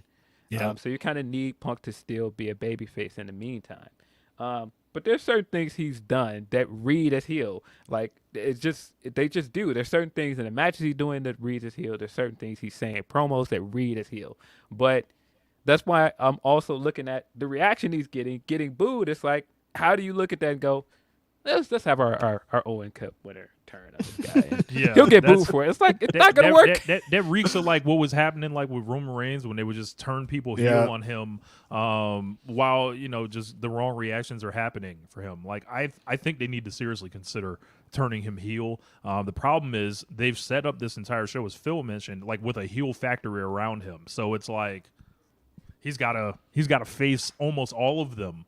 Like, or else like the entire show like blows up unless they have to basically just reshuffle all the pieces there. Yeah, I was gonna ask you that, Rich, because you said it's you maybe feel like it's better for him to play heel. Better for him to play heel as opposed to being number 2 babyface. Do you think it's better for him to play number 2 heel though, because he's gonna be behind Jay White? Like, I don't think he's gonna be better than Jay White. I agree with that. Like, White just has so many years as a like top level performer. Like, it's hard for Ricky just to jump over that. But I think that's like what the Owen Hart Cup is designed to do. It's designed to kind of buy him that insurance to make us look at him in a different light. Be like, oh, okay. And then like we all know that guy's awesome on the mic, so like he's gonna get a chance probably to actually speak now, and then like really kind of establish himself. And as far as like he's behind Jay White right now. That could change though, like because he's very strong on the mic. So like if he can get his wrestling to like we were talking about Kanye earlier. Kanye used to talk about, if I can get my rhymes where the beats are, I'll kill the game. If Rick can get the matches where the promos are, he'll kill the game. Hell of a bar. Yeah. Man, like. Man, to be honest with you, though, when it was happening, the immediate thing I thought is Ricky must have wanted to turn heel. Yeah. That's what I immediately thought. I was like, he must have wanted to turn heel, because I just can't see any other reason why going into this situation and seeing the reaction that you were like, let's turn him. And especially how I've been coming on this podcast for weeks and saying, there are way too many heels in this company. You got to build some baby faces, man. Just turn JB, Jack Perry, you know what I mean? Like, so make it even more of them. Yeah, but other than that, again, I think this was the right outcome. I think I even didn't mind stuff like him coming and snatching the trophy from Liger. It just seemed like the entire train of events, I was just sitting there like, what's happening right now? But like when it all died down and I looked back at it later, I was like, that is a good moment for Ricky. Like him coming back out later and, Martha giving him the trophies and doing a presentation and having him and Willow out there. Great. Like I said, I do think that this was the right outcome. I do think that Willow ended up being the right winner for the Owen for the women as well. I, of course, was rooting for Ruby the entire time because, come on, man. Give us Midwestern or something. I don't want to hear you in the chat, by the way, going, man, they do give you all these shows. They give you hella shows in Chicago, bro. Come on. But give Ruby this win, man. Like, Ruby has been overdue for a win for a long time, man. And I felt like the story going into this, from her promos and everything they were doing, was leading to her winning. But, again, I didn't have a problem with it. Like, I don't feel like there was a wrong choice either way with either of these women. I think Willow ended up doing more with it, moving on and doing a match with Athena at the pay-per-view. But I thought it was I thought both matches were good. I didn't hate this Ricky Punk match as some people seem to. I do think that it's for sure Punk's worst match since he's been back. And I don't think that's necessarily a bad thing. I just think when you rank it towards everything else Punk has been doing, this for whatever reason just wasn't clicking. Rich got into it a little bit. Ricky Stark's in ring, I think, is what's going to be the issue going forward. If he doesn't, there's nothing in his arsenal to really attach onto. There's nothing. Sometimes his matches could be a little bit sloppy, and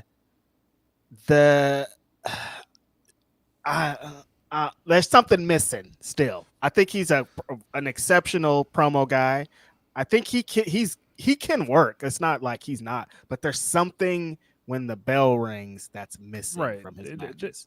Like this isn't some bum or anything, No, right? no. But like I think he's like best suited to be like, you know, like having like 10 minutes on a show and laying out like a nice television match that is like solid. Like I don't think you're looking at Ricky starts to have like match of the year contenders and things like that. Like I think Ricky throws good strikes. I think he has great fire as a babyface, but like when he's a heel, he can kind of just work in a whole different way to where it's like it's way easier that way. But like as a babyface, like he needs like that flashy. Like I feel like he needs like, you know, some type of flashy stuff or I don't know. Like like as Ray said, there's just something missing there. But you know, he had an awesome match with Jericho. He had two awesome matches with Jericho. He then went into struggling, I think, with that Jay White feud. And then, you know, being in here tied into the CMFTR program and stuff like that. And, you know, if you give me the choice, to Phil's point of saying, hey, do I want to take the pins whenever I link up with these guys, or do I just want to turn and then work against them? I'll take option B, please. Right. Yeah, I mean, and I do think the change happened like when he was having those like big moments, like the like clippable moments where he had like the reversals into the Rochambeau that we saw. Like we haven't seen him. Yeah, we haven't seen him do like anything like big on that level as a baby in a while. Exactly. And I think that's part of what you guys mean. Like there's missing something to latch on to this big moment in the matches. I don't know. I again, that's why I'm like, I don't think turning heel would be bad for him. I do think he needed something. I think he definitely needed this win. I definitely think he needed to be repositioned. But man, the finish to this match was kind of wonky, man. It just it didn't really work for me, man. It was just something about it. I was just sitting there like, I don't know if that's the way, but all right. I mean, we knew it was going to be a dusty finish. Like Punk wasn't going to take a clean pinfall, but I think they could have probably got there a different way. Yeah. But yeah, I thought other than that, this was a really strong episode of Collision. Probably the best episode of Collision so far. I mean, the tag match, we haven't really gotten to the tag match. Tag match was fire. Tag match was everything I hoped it would be after last week's tag match. Yep. They got an entire hour to build this thing. Crazy. And I've said more than once with people that are FDR critics that FDR works best when you just give them the dance partners, you give them the matches, and you let them create. When you spend too much time on some of the other stuff around it, I don't want that, man. I'm good. Get these guys good dance partners, let them cook. And that's what we got. Yeah, I saw the match last week, the one that went 28 minutes. I was like, well, what else do they really have? Like, you know, I thought they kind of emptied the gun in that match, right? But they came back a week later, and I was kind of skeptical of it. Like, I'm like, man, they're coming back 4 times in 5 weeks, and then with a 2 out of 3 falls match, I was like, how is this going to work? And then I you know, checked the match out, and I was like, well, they shut me up. Like, I think that, you know, I think they came out now as far as like, you know, greatest television match that's ever happened and stuff like that. I don't know if I'm quite there with you, Uncle Dave. However, you know, there's a lot of great tag team matches that have happened like on national television, even in this promotion.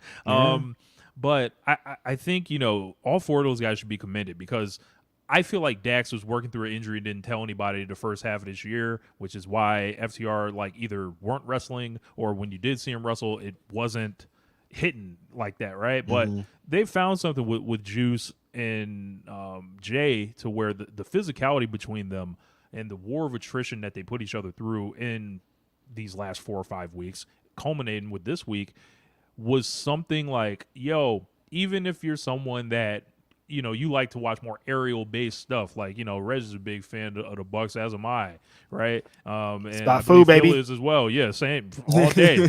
Where's the Spot Fu shirts? We need them. You're right. But, They're coming. But that the level of physicality and the war of attrition they put each other through and how they lay out matches, I think, is FTR's biggest strength. And it's always been going back to their ways and their days in NXT. And and it's almost like it should be a no-brainer that they're this good as baby faces, because they had been wrestling for as heels and setting other people up for their whole careers. So, Yeah. I kind of be giving it to FTR sometimes, like on our show, but like this is not a week where it's like, yeah, like I'll say, yo, when they come up with something impressive, I have no problem praising these guys, and I think they, Juice and Jay, like, or Juicy J, as we call them on ONR, they are the biggest beneficiaries of Collision, I think, thus far. 100%. Yes. Like Jay's, like, anytime you want to push the button on him, he can be against anybody. So like it's good to just like expose him to the audience more and more. And as far as like the outcome, FTR is like, going forward, they're looking at the Eliminator final and all that. I think there's like more exciting stuff to come for them, and it's like, all right, cool, we can get this tag division back rolling again, because like Aussie Open's healthy, Lucha Brothers are finally healthy. The Bucks may be wrapped up with the BCC. I don't know if they're going to still be in trios, like, and the AEW tag division can get back to the the way. The thing is, so, and I will take exception to something like I think with FTR, I think they are great at tricking people into the old school nature of everything. These guys are big match, high spot, fast paced wrestlers, like in a package that doesn't look like it. That's who these guys are. Like these guys are all time workers, I'll say, into convincing people things either happened or didn't. I don't know about y'all, but I feel like I sat through an entire year of last year of people acting like FTR versus the Young Bucks never happened in April, with the Young Bucks putting them over clean in the middle. People act like this never happened. So these guys, shout out to them, like for their ability to convince their fans of all these things. That they're old school and they don't do high spots and they hold on to the tag. Like, okay, bro, all right. Stop. These guys are hype. Have you seen Cash Wheeler? That brother is an athlete. Like his tope is crazy when he hits the ropes. Like, yo, come on, dude. That brother is an athlete. I think that's kind of the best thing about Collision, as you were saying, for Jay and Juice. Because, we heard a lot of the talk when Jay came in. People were saying, oh, he should have maybe waited to sign with WWE. They didn't like how it was going to kind of start it. And even beyond that, I think a lot of us, we are New Japan fans. We are wrestling fans. But some fans are just AEW fans. So when somebody appears on their screen, all they know is what's being presented to them. So for a while, it kind of felt like, who's this guy? Who's Jay White? Like, why should we care about him? That's how some AEW fans could feel. But I feel like him being presented every Saturday with Juice, him being mixed up with CM Punk and FTR, has really shown the value in Jay White. Like, he was good coming in. He was already the former IWGP World Champion. He's done so much in New Japan. But I think now he really feels like the big star that they signed. And Collision has helped so much with that. Yeah, I definitely agree that Juice and Jay have benefited the most from Collision by far. And Juice, can't leave Juice out of this. Juice has been incredible. Juice has wrestled every week on Collision. This is the Juice Robinson show. He's wrestled every week, bro. Like this dude's been cooking, man. Like, and I do think Collision has helped Ricky as well. I think Ricky has getting him in a clear direction and getting him away from whatever was keeping him down on Dynamite. It's worked for him. But I just think like I said, I'm still wondering where we're going with this heel turn, because I feel like if you're gonna keep him heel, I kind of feel like you got to move him back to Dynamite, because what is he gonna do there? Like, who is he gonna feud with? But we shall see. I don't know, but yeah, I want to get into this super chat, because it's kind of gonna lead on to more of what question that I have. This is from Bargav Rajan. He says, "Happy Saturday, guys! Blood and Guts was amazing. The bed of nails was wild. MJF and Cole are peak entertainment, except Dirty Don this week was great. MJF and Cole, do you guys think, after them winning this Eliminator tournament this week, that they are going to beat FTR?" Well, it's interesting that we just talked about like how the tag team division is kind of coming back together. You got guys coming back from injury. It seems like they're going to move forward with Big Bill and Brian, based off of the stuff from Rampage last Another night. good tag team, yeah. I don't believe you, Max. I don't believe you.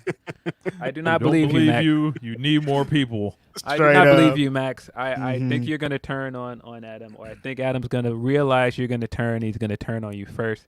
I don't know if it's going to happen next week. I don't know if it's going to happen later this year. But this tag team is not built to last. And Brian Alvarez is like, do not break this tag team up. He is like going hard. well, He's advocating for them to go to Wembley with no world He title matches. is, Shit. Like, man. no, What? brother, no. Come on, Like, man. I mean, we well, need world title matches, Brian mean, Alvarez. well, Relax. here's the thing, though. It can work if you go to Wembley and you still have them as a tag team. But what do you do with it? Because I just wrote the article for Bleacher Report on pros and cons of keeping them together. Because, I mean, you can go to Wembley.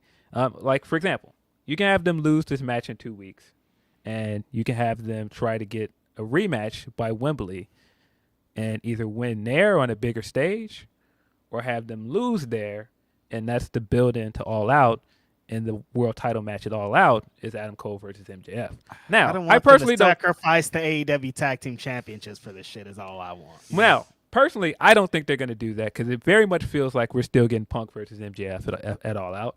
So I don't think that's happening. And there's so many reasons why I can see why you can keep this team together. I can see both sides of it, but personally, I do not think this team is going to last. I do think that this entire thing was a vehicle to stretch this feud out so that we can get to the next pay-per-view. And aren't people supposed to feel like this? They're supposed to be like, this is great. We love this tag team. That's why the turn's going to hit so hard. That's what this and is. also It's like pro wrestling. I think MJF and Cole are to be commended for doing this because they're popping the quarter hours with it. They're selling merch. People they're getting insane reactions. And like, if you look at both of these guys before they came into this feud, they were on death row almost as characters. It seemed like each Adam of Cole them, like, needed this bad. Yeah. He needed this bad. like so. You know, the argument keeping them together, I think, is business based more than hey, this is working based. Right. Like as far as like reactions and you know how much people like it and they like both of these guys and everything. But as Reg mentioned, getting it like you know for the tag team, that's the perfect place for them to go. Essentially, either set one of them sets the other one up to lose essentially and be like, you know, I never like you know really mess with you. You know, it's on like. Or like, you know, and then FTR goes on and then they build to whatever they're doing. But this is ultimately like they didn't come together trying to win the world title. The world champion like has the belt. Like it's about the AEW title, not the tag team titles. No. I mean, I do think that there's more you can do with them moving forward. I'm not opposed to them staying together longer, but the issue is you've got 2 pay-per-views. The calendar. Within the big next pay-per-views. month. Yeah, big pay-per-views. You've got 2 huge pay-per-views within the next month. It's kind of hard to justify doing that and, like you guys said, sacrificing having a world title on match on one of these cards because you're possibly having them defend titles. I've seen people go like, how are you not going to have the AEW world title at All In and Wembley? That just would be weird. Yeah.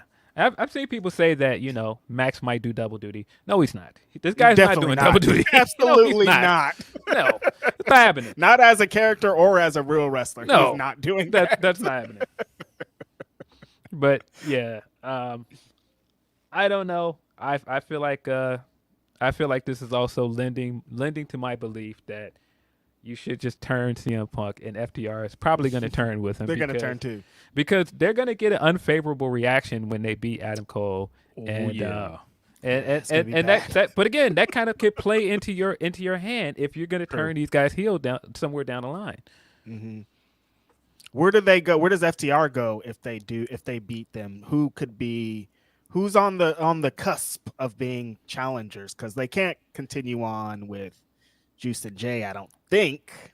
I mean, if you're not wrap that up, wrap it up. If you're not stretching this MJF Cole thing out to All In, Royal Quest was in London.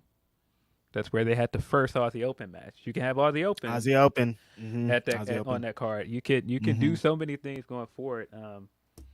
I don't know, But yeah, I think people are preparing themselves to be let down. That's And the Mac- only thing. I'm like, oh, we're trying to help you guys not be so let down when this thing Yeah, happens. you guys are preparing yourself to be let down when Max shows you that he is who he has always been.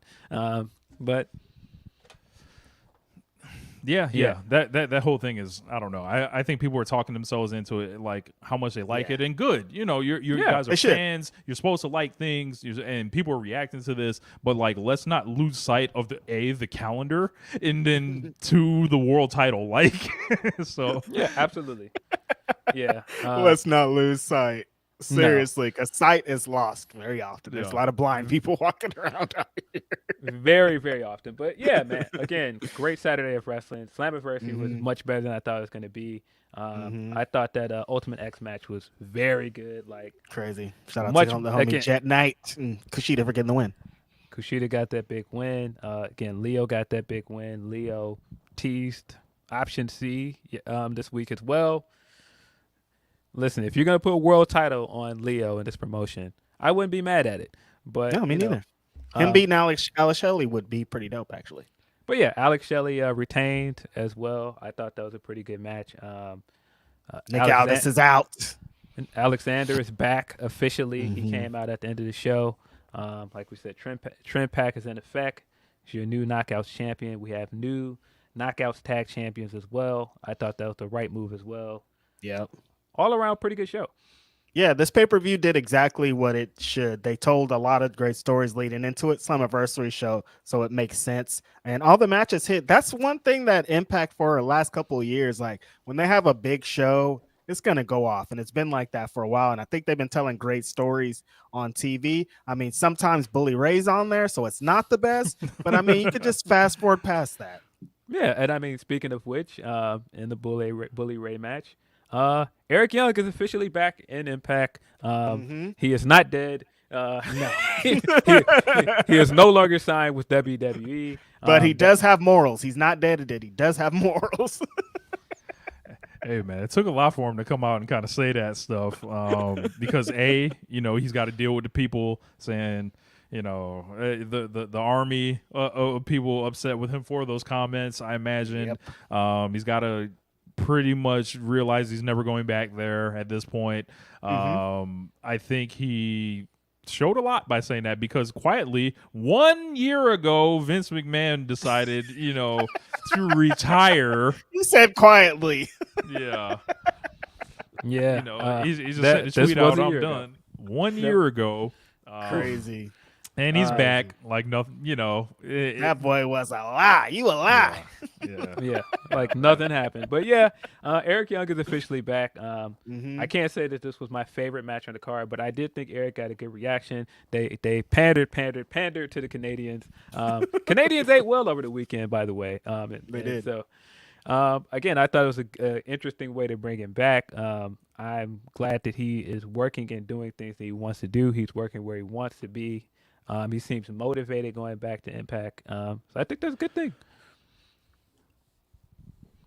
Yeah, Impact's a good show. I'm happy for them to get their stuff off. Yeah, super busy Saturday last week. There's another one coming up, but yeah, G1. There was Eddie Kingston's first match in the G1, facing off against Shingo. Big deals over there. A lot of dope stuff happened. I saw that clips of the Will Ospreay and Kenta match that just happened. He's supposed to be taking Kenta back to 2003 Kenta, like they said. So some of those a lot of good slaps stuff sound happening. like some of those slaps sound like gunfire going off. So like, yeah, gunplay. Listen, this was one of the best Kenta matches I've seen. Not just in a few years, but with New Japan. Like, this is one of his best New Japan matches, in my opinion. Like, he was moving really, really well. Like, it seriously felt like this man jumped in a time machine. Because, bro, I'm serious. He was moving really well. He always strikes well, but like just how quick he was getting on him with some of them drop kicks. Like, nah, he was in there killing it, man. He hit that Dream Killer on the outside. Nah, this was fire. If you have not seen this match, but I don't know how much of this is a testament to Will Ospreay as that guy right now, bro. He is that guy. Will Ospreay, whoever he gets in the ring with, they're about to. Like he's not selling for you coming out here mailing it in. Like not today, Yeah. You about to work hard when you get out to this ring. Yeah, opened this thing with that great match on the first night as well, which he lost. Still Yeah. cannot believe he lost night one, but Mhm. ended up having a great match. Tai Chi is low key having a great tournament, losing these matches, but man, that's another one. That match with Okada was fire. You have not seen this one. I all around, I think night 5 has been the best night so far. Like the Suji match on that card with Sonata is really good. Hanari match was night 4, right? With Shingo, Yeah, that was night 4. I think so. Yeah, because he has a match tonight. Yeah, and shout out to Hanari as well. He debuted the new tattoo, and he debuted the new look and the new music. Already really like the new theme song. Shout out to him, man. I think him moving over to this look and using his culture in the way that he is really cool. And he's been killing it. Like I said, the Shingo match was great. The Mikey Nichols match is also really good. I was really, really scared at the end of that match because he got dumped right on his head, and I was like, "Oh my God, please be okay." That was crazy. Please be okay. Yeah, but no, this has been a good tournament so far. I think, of course, if the usual, being able to stay up at night and keep up with these things on time. It is extremely hard, but man, it has been a lot of good wrestling. I thought Eddie had a great debut against Shingo. The crowd definitely loves Eddie over there, man. It's just it's cool to see that as well. Then he took a loss to Evil, which Nasty. Evil doing shenanigans and beating him is to be expected, but I was still sitting there like, nah, we didn't have to do this to him. Rich, 1, who was your pick going in? And 2, for Phil, is Naito still your pick to win coming out of this? My pick was also Tetsuya Naito to win. And I have not moved off this at all. Gato loves slow start stories with whoever is going to be there at the end. Tetsuya Naito himself has trafficked in starting slow many years. So and the early days of the G1 are kind of built for upsets. So I'm still with Naito. Haven't really seen anything that's moved me off of that yet. Yeah, I think I still think it's Naito. And when you look at the stuff they've been doing with Suji, and like the last night with Suji and Sonata, and how Sonata was getting his shit off after he beat Suji, I definitely feel like this is still leading to probably Sonata versus Naito at Wrestle Kingdom. Just based off of the interview stuff that came out lately, and you can tell Naito's doing a little bit of working. I feel like that's where we're going. But yeah, man, Sonata has also quietly been having a good tournament. I know people are like, the character's kind of boring, but nah, this dude's he's still wrestling. He can still go, man. Yeah. And I thought he had a really good match with Suji. They told a really good story of Suji getting a little bit too cocky and trying to beat him with his moves. And Sonata was like, nah, who you think you playing with? Get up out of here. Gave him the moonsault. My man Gene Blast is ready to explode all over the world. Yeah, I gotta say, out of the new guys, Gene Blast is my guy. So definitely looking forward to see him come over next year for Forbidden Door. I think it would be wise to start integrating like the newer class of guys into this franchise. Yeah. I mean, I think they've done a good job throughout the tournament of telling the story with the Three Musketeers, and I think they had a really good match with Shota and Kaito on night 5 as well. Shota is still winless in the tournament so far, and they've also he's also gone time limit draws with all the other Three Musketeers so far. I really like what they're doing with those 3 guys, and I think the way they're building them so far is working out, man. So, I don't know. Good tournament so far. I still think Naito's going to win this whole thing, though. Yeah. Telling some good stories out there, it sounds like, as the G1 always does. Was there anything else on Saturday that hit that maybe we forgot? There was a lot going on. I mean, there was Battle of the Belts. I have now forgotten everything that happened in Battle of the Belts. It was just washed out of my head. Like, I don't remember anything that happened. But that was also Saturday. Jake Roberts being pissed about the DDT. That was good. I'll take any kind of Jake Roberts content I can get. What do you gentlemen? What is Battle of the Belts like? What? Why? It never feels real. It never feels like it's worth anything. Why? I think they've got to, at this point, now that they have 2 hours on Saturday, I think they've got to officially just make it a pay-per-view. Yeah. Like eventually they've just got to use that name for a pay-per-view and just let it go. Because this just random hour of title matches is just not doing anything. And like the title matches are never like connected to a story. They always make brand new title matches, which I'm into, but it's always like the weirdest opponent. Like you're trying to get me to watch Shawn Spears. Good luck, big brother. Shout out to Shawn Spears. Nah, man. Look, man. Hey, man. Shout out to my man that makes his theme, man. Josiah cooked on that theme. Glad that he's using that again. So. Oh, Josiah just dropped a new one too. So go out and pick up. Pick his project up. Yeah. People cooking. Everybody busy out here, man. Yeah, it's just everybody working. Everybody working. You gotta work. I feel like it's like when I originally became a rapper. It was like you can't just be a rapper anymore. You can't just you gotta be a rapper and a producer and a videographer and a director. Like it's the same for wrestling. Like you can't just be a podcaster or just a writer. Like you gotta have 10 things because the next person has 10 things and you gotta be better than them. Like the people want to see you, like the people want to listen to you, the people want to tweet with you, like you kind of got to do it all, you know. Yeah, it's overwhelming, honestly. Sometimes I'm like, whew, you guys, I'm just gonna take a break today, but then my Twitter starts blowing up, or I say something, or I tweet something that I don't think is anything, and it ends up being something. All these people are yelling at me about something. It's ridiculous. Man. Yeah, I mean, yeah, that's basically everything Saturday. Very busy day of wrestling. Yep. Again, we somehow gotten 5 nights of G1 within 7 days. And then the Grand Prix is about to start. So, yes. It's crazy out here. But another thing that took Twitter by storm this week was this article by the homie Eric Beeson at Bleacher Report. Got retweeted by Cody Rhodes. I saw a bunch of people retweeting it. I saw the debates out there. Do you guys think WWE is currently hotter than it was during the Attitude Era? Absolutely not. So, you know, I did just think that. Absolutely not. Absolutely not. Look, it's not in their best interest. Look, if you're WWE and you're retweeting that and you're riling up the WWE fans, it's in their best interest to say those things because they're selling the current WWE, the mythos of everything that's going on. But you know, it's a different business than it was. I like Eric. I followed Eric's work for a lot of years, been friends with him, you know, for quite a while. And I think he actually struck, you know, if you were going to construct the argument, he picked a lot of the things you would say.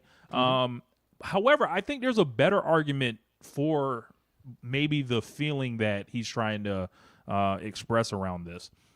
I think with WWE now, for the first time in a long time, people feel good about liking WWE and being vocal about it. It's not like you're fighting against people that don't like WWE. It's not that they are even fighting against the company to like WWE anymore. Like they're largely aligned now. And this is the first time, like you couldn't say during like the middle of last decade that everybody was on the same page. No, because shows are getting hijacked left and right.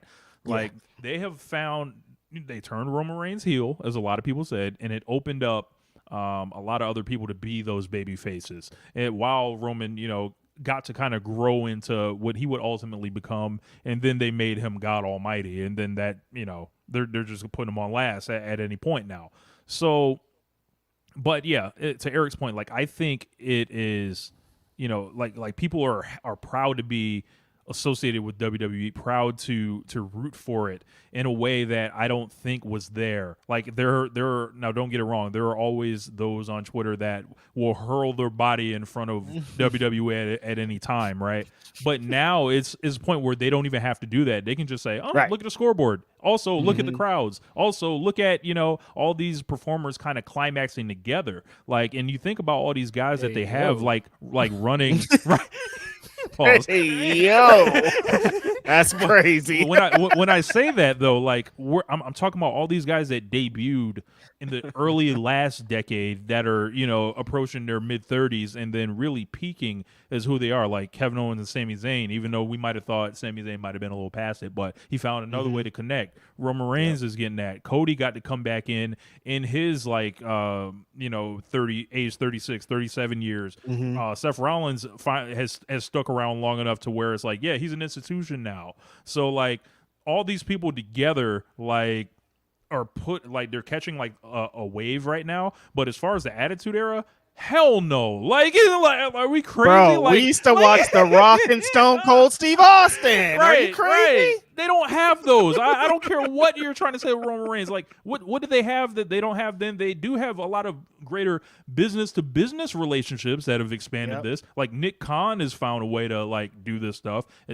But that's not, like, when we say hot, I'm like, all right, are we talking business-wise? Are we talking the performers? Are we talking about guys like, you know, like we had all those guys in the Attitude Era that all kind of grew at the same time. And I think there are similarities to, you know, the guys I mentioned. But that shit was a cultural phenomenon then, and the world is just set up differently now. Like there are less channels. Everything, entertainment is more fragmented, and it's different. Like, and you're like ardent the point WWE Dave was fan. making. Dave was like, they're beating all the top cable shows on TV now, and it's like the business is so different. The top shows are now on Netflix. The top shows are now on HBO Max. On like it's different now. It's like the whole everything is just so different. So it's hard to put that number as to being hotter. Yeah. Here, let me get this Dave quote up so I can get it in front of me. Because I thought the Dave quote he had in his article was interesting. Because, so Dave says, attendance is way up. It's been on cable. It's been big on cable, even in the Attitude Era. But it was only big on cable. Like if you really think about it too. Like even before I finished that sentence, like I thought David from The Ringer made a very good point. Yeah, it's high up on cable, and like, yeah, it's beating some of these shows on cable, but it's not like at its peak when you had somebody like the NFL of all people saying, "Hey, come over here and do this for us to help us pop a rating." Yeah, that's not going to happen today. NFL is not going to reach out to them because they don't have the cultural foothold that they did then. It's just not the same. Like, but anyway, so. You know, he gets into it and he's saying, you know, it wasn't beating out top network shows. It wasn't even close. But now, I mean, it's crazy. People want to say that somehow this isn't hot. It is hot. It's the hottest wrestling has been since 2001. That's 22 years. People may look back and go, oh, they were doing 3 million viewers not many years ago, although TV's changed. They certainly weren't doing the crowds regular basis like they are now. The crowds of quarters, for example, would be some of the highest in many years. So many of the other things, when you look at them, merchandise has never been higher. Not in Attitude Era, not in Hogan's era, never as high as it is now. And all those things are true. And I do think they're doing great business. I think that they are hotter than they've been since the Attitude Era. But you can't just put anything on the same playing field as the Attitude Era, because there were so many things like going on during that period that it's just not happening anymore. I do think there's something to be said about like it's more recognizable in pop culture now, because you do have stuff like Bad Bunny coming in and not just coming in for a cup of coffee. He wants to be there. He wants to be a part of the show. The fact that somebody like Logan Paul wants to be there and be part of the product, I do think that is something to be said about how much the culture has shifted. But again, like at that time period, it was just so different, man. You had to be there, man. And I like And a lot of this stuff is a culmination of like a lot of work that's like was put in by John Cena as well, who's no Yes. longer an everyday person. Like the person that got them back into stadiums essentially was like, that was happening in the mid 2000s. And then think about, we got 15 years plus of that now. So at this point, yeah, maybe it has like, it is hotter than like any of these like 2000s times and, early, 2010s and stuff like that. Like, are you going to throw out like the days of Alberto Del Rio and Sheamus at me? Like, nah, not really. Like, and shout out to those guys. But like, like I think one thing that has transformed them is Nick Khan and their move to putting more shows in more stadiums. So everything looks a lot bigger. But they've been figuring out how to crack the code on making money for years. Like, and I think the real argument is like making the WWE fans feel good about liking WWE and not guilty about it. Because like, a lot of the things that happened, like when AEW came along, like, folks that like AEW were really proud to watch AEW. Felt like it was a revolution. Yeah. Like you were part of something. And I think that your WWE fans now have really like tapped into it. Like, nah. Like this who I'm with. Like and it's like, it sounds dumb to look at it like that, but like look at it. Like look at these people. Like their heel units don't even get booed. Like they don't. Like your Judgment Days or the Bloodline. Like they completely cast them as like it's post wrestling. Look, and I don't mean the podcast network. It's post wrestling. Like we're somewhere else. Like as far as everyone wanting to like everything. Like, so like they've cracked the code in that sense with their fan base for sure. That's why you're going to see, it's hotter than the Attitude Era. But like when you boil it down, like, nah, man, like you're still running off the fumes of the Attitude Era right now. Yes, you are. You're still running off the fumes of nostalgia by definitely. But the other thing that I think is kind of missing is that you do have shows like them doing these big stadium pay-per-views, and the crowds are great, like the London show, like Backlash in Puerto Rico. But a lot of these cities they've been in, them crowds aren't loud like that. They're not. And that's the big difference between even being sold out, they're still not making the noise that they should. They are doing big numbers for like the big pay-per-views and a lot of these like shows like the Madison Square Garden show that just passed up at SmackDown. They are doing big numbers, but when you look at, like I said, the reactions from these crowds, man, when you used to cut on Raw during the Attitude Era, you hear that crowd the entire show, man. It ain't like that no more, man. And if they were in a building that had 19,000 people, you see 19,000 signs.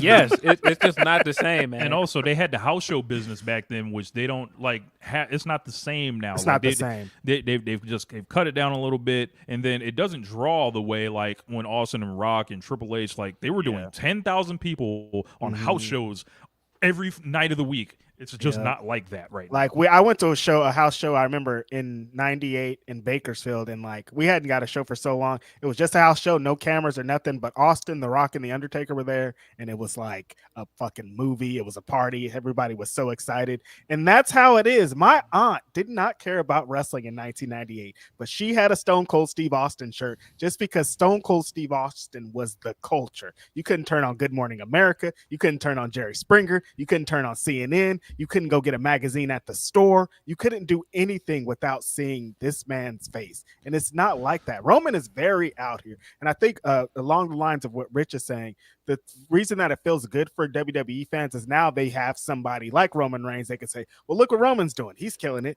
He's having a great run. He's doing all this. We have a guy now. So it feels better for them to be like, we're WWE fans, we're the universe, and we have this. So it does probably feel hotter, and it feels different. This is the thing that I will say, though.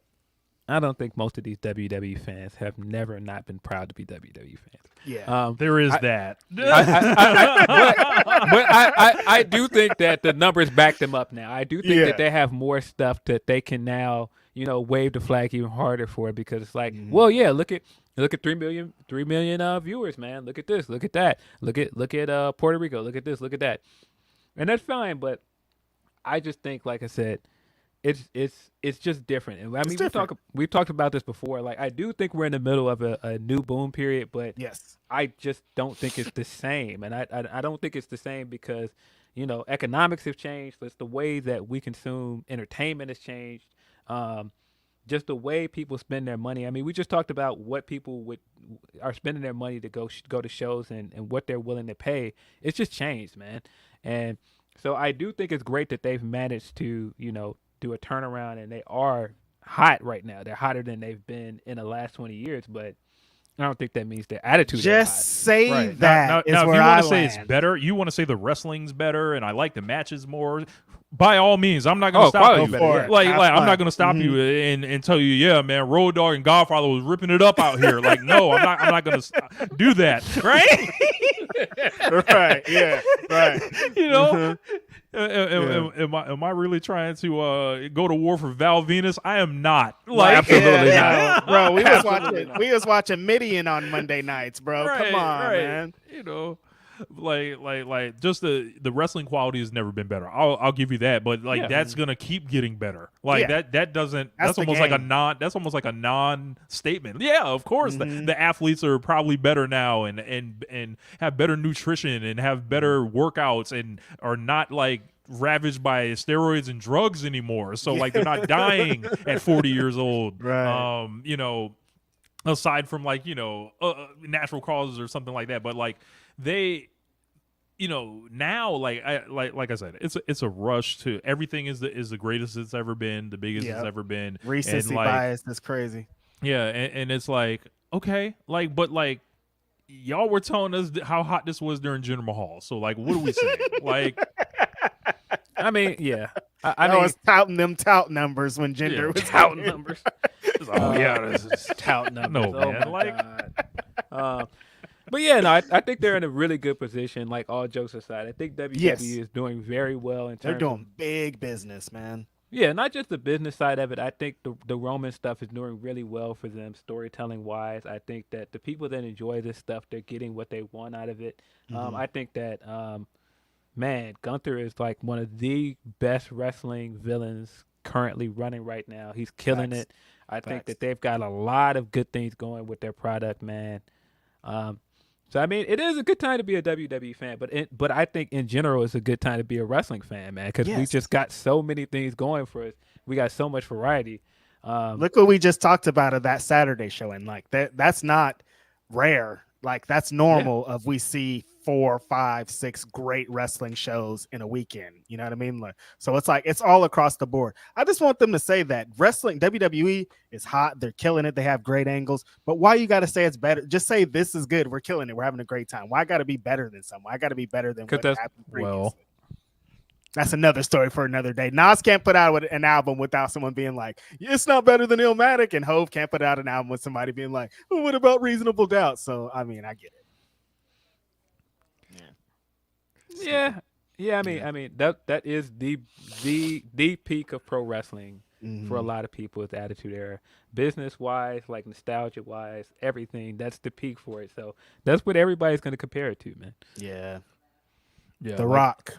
Yeah, I think we have a lot of great things going today, and I would encourage people, if they feel this strongly about it, to appreciate everything while it's going on, because of Facts. one day the Bloodline storyline will end. One day Sami Zayn will be like, "Yo, my shoulders can't take it anymore." One day, Cody will decide to run for Congress or something, and he's gonna Right. and then you got to replace those people. So like, enjoy what's going on right now, because. It was dry for quite a long time. 2010, I ain't gonna cap. brother. Y'all don't understand. When wrestling fans are like, I started watching in 2013 and 24. I'm like, did you? And you liked it? You stuck around watching it in 2013? That's crazy. Yeah. We got a whole bunch of super chats, so we should probably get into some of those. Chi-Town Spurs says, I don't know why this thing's going so slow with the transitions over here. So Swerve has to, Chi-Town Spurs says, so Swerve has to win Wednesday, right? I think he's gonna lose. Ooh. I think he has to Wow. win. Like Darby's been getting them left and right. Got some measure of revenge with Nick Wayne. It feels like, them booking this rematch. Would think this is an opportunity for Swerve to get on the board here, but who knows? But See, that's why I think he's losing. If you follow the story they've been telling, is that Darby has been ahead every step of the way with Swerve since Swerve joined there. When he got there, Swerve was just a new guy coming in. Darby's already considered a pillar. Darby has already been TNT champion. He's already had these big moments. That's why the Royal Rampage this week made so much sense to me, because it's like, no, he just squeaked by Swerve again. And I feel like he's going to keep doing that. I think he's going to win on Wednesday. But didn't he beat Swerve in their last match, though? He did. He did. But I kind of think two matches. Yes. But see, I think he's gonna win again, and I think this is gonna lead to Swerve going like, no, you owe me another match. I'm not gonna let this go. You owe me a match. At this rate, like if Darby beats him again, I think I'm gonna have to pull up, like, and offer my assistance. You know, and I you like better Darby, call but Teasy like, and Rich to come help Swerve. Hey man, like maybe the Mogul affiliates ain't quite on point. I'm gonna have to put a hoodie on and get to work. But see, the other thing is, like, you just made him the number one contender for the TNT title. Yeah. Is he gonna come out of that as the number one contender and lose? Yeah. I don't think he is. Yeah. He shouldn't. He shouldn't. What do you think? Because he got the Darby earned the title match at, was it All In? All Out. All Out. Yeah. Who do you think is going to be the TNT champion by then? Could Swerve potentially be the TNT champion? Christian by then? Cage. That's a good one. I mean Luchasaurus. I would like it if, like, if somehow Swerve got his hands on the TNT belt and like maybe like a multi-man match. They have reservations about putting heels against each other, but if it was like, yeah, man, you be that number one contender all you want, but I'll bring the belt in. How about that? Yeah. Well, I've just paid attention how they're still keeping him close to Darby and Orange Cassidy. So it does seem like they still have something they want to do with him. I still think, I've been saying for the longest, I still think that Swerve will be the guy that beats Orange Cassidy. But I don't think this Darby thing is over, and I don't think it's going to be as simple as Darby is just going to lose to Swerve next week. Like I said, I think Darby's going to win. And Nick Wayne is there. He's going to play. Nick Wayne's going to play a role in this too, for sure. Of course. Yeah. Which, I mean, I enjoyed the Royal Rampage. The Royal Rampage sometimes has this thing where it's like, why are all these people in this match? Most of these people in this match, I know they're not winning, so why are they here? But I like the way that it was constructed. I think once it got down to like the final 5 or 4, I think it got really good. I thought all of the stuff they did with the embassy stuff and kind of really highlighting the fact that they're probably going to move on with Bryan and Big Bill. The fact that Swerve was the one that eliminated Big Bill, and Bryan clearly had a problem with that. I thought they did some really good stuff in the Royal Rampage. The Battle Royals in AEW are always very meticulously booked. A lot of side stories in there that they can always, like, just pull on a little bit of thread if they want to run with something. So good to see that has continued into this one. Right. Chi-Town Spurs also says, seeing Nas, Wu-Tang, and Busta in Tinley Park for $20 last year still boggles my mind and was absolutely packed, as y'all have been saying. Out in Tinley. Out in the burbs. Hey. Yeah, these things are just being slow today. Jake Salazar says Black Excellence 2 weekends in a row. You love to see it. Yeah, we're getting our stuff off, man. I'm really excited about it. Absolutely. Bargav says just finished reading Phil's article about MJF and Cole. Amazing points brought up. What do you guys think should happen? Will they end it next week? We got a little bit into it. I mean, well, they can't end it next week because, sorry, it's the end of the week. Mixing up my days. But, yeah, because the title match is next week. But, yeah, I don't know. I can see the argument for both sides. I don't know. But I do think that people that think this is going to get extended out long term are going to be disappointed because it's not built to be a long term thing. It's not. Yeah, like the calendar is seems like it's the biggest like thing. It's like their matches next week, at and the then calendar. the big show is big the next show. month. So there's not really that kind of time. 80,000 people have bought tickets for a show that's coming up very soon, you You guys. kind of want a world title match on there. So Yeah, I don't know why when you said that I could just picture somebody in the room with Tony in these meetings, like they're putting stuff together, and like MJF and Cole running and like, hey man, we want to keep this thing going, and somebody's just like with their glasses, but the calendar, like what do you mean? Like, wait, we got pay-per-view in a month. Like, what? We got dates circled Continue over this here, where? man. You can't mess up with our plans. continue Come this on. where? But seriously though, like what say they do continue this, what are they going to be the tag team champions for the next 3 months and Max never, like, what? That doesn't even that doesn't No. sound right. Look, if they win it, look, I'm not gonna be like, all right, that's dumb, like, because Yeah. it's obviously working. Yes. It maybe it's a situation they win them, and then FTR gets a rematch or something like that, and then the problems happen, then the screwing happens, because it's like then they drop the belts back off.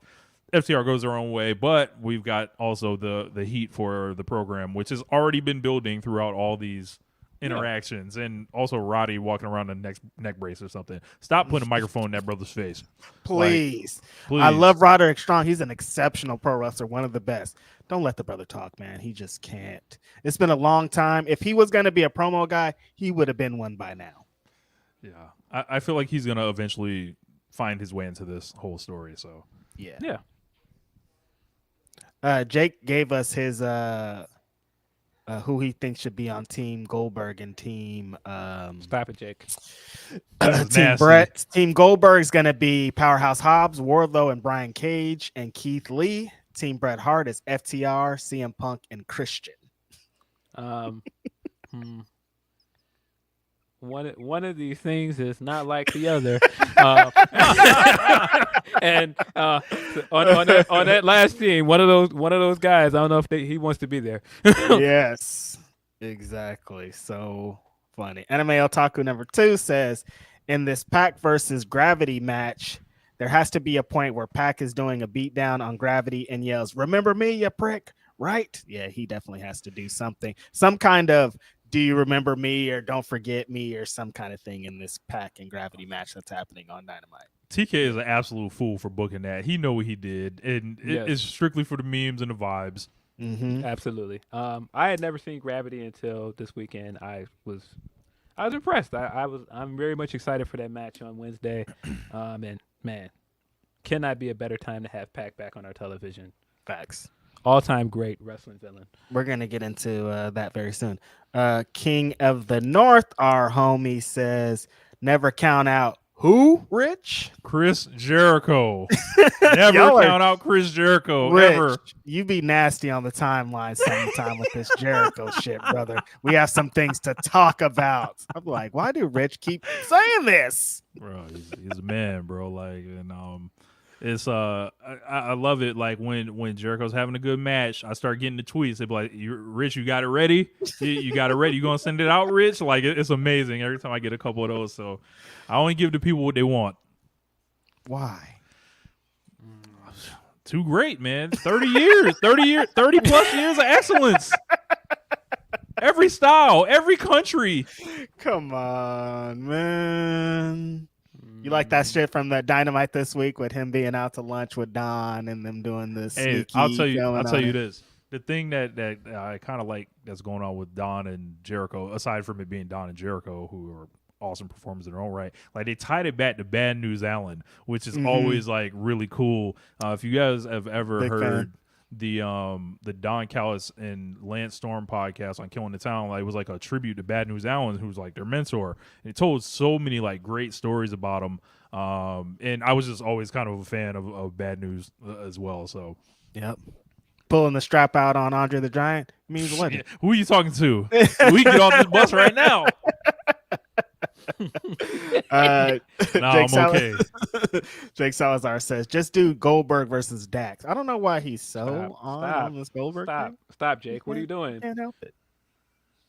Anwar Starwind says, Much love to everybody. The G1 undercard matches are making Sonata look funny in the light. He really ain't that dude, Anwar says. I don't know if I would say they're making him look like he ain't that dude. I just think New Japan is back, man, and they got the talent to showcase, man. And I mean, yeah, it's other guys people want to see as champion, but I don't think that means Sonata didn't deserve his day in the sun. Right. Well, I think he was always going to get his shot. And I think the drawbacks with Sonata is he's not the most exciting individual in the world. No. And then when you've got Will Ospreay there, you've got Kazuchika Okada has been champion for years and years. And then you even got the new guys like, Yota Tsuji coming in and just being this ball of charisma. He's always struggled with charisma, and he's never going to turn that around. But he's not a bum in the ring either. And I think by the time Wrestle Kingdom comes, we'll actually be able to kind of really judge the run for everything, it's supposed to be. But Tetsuya Naito is like giving you the game. If you don't like Sonata, Tetsuya Naito is telling you why you probably don't, or giving you the ammunition.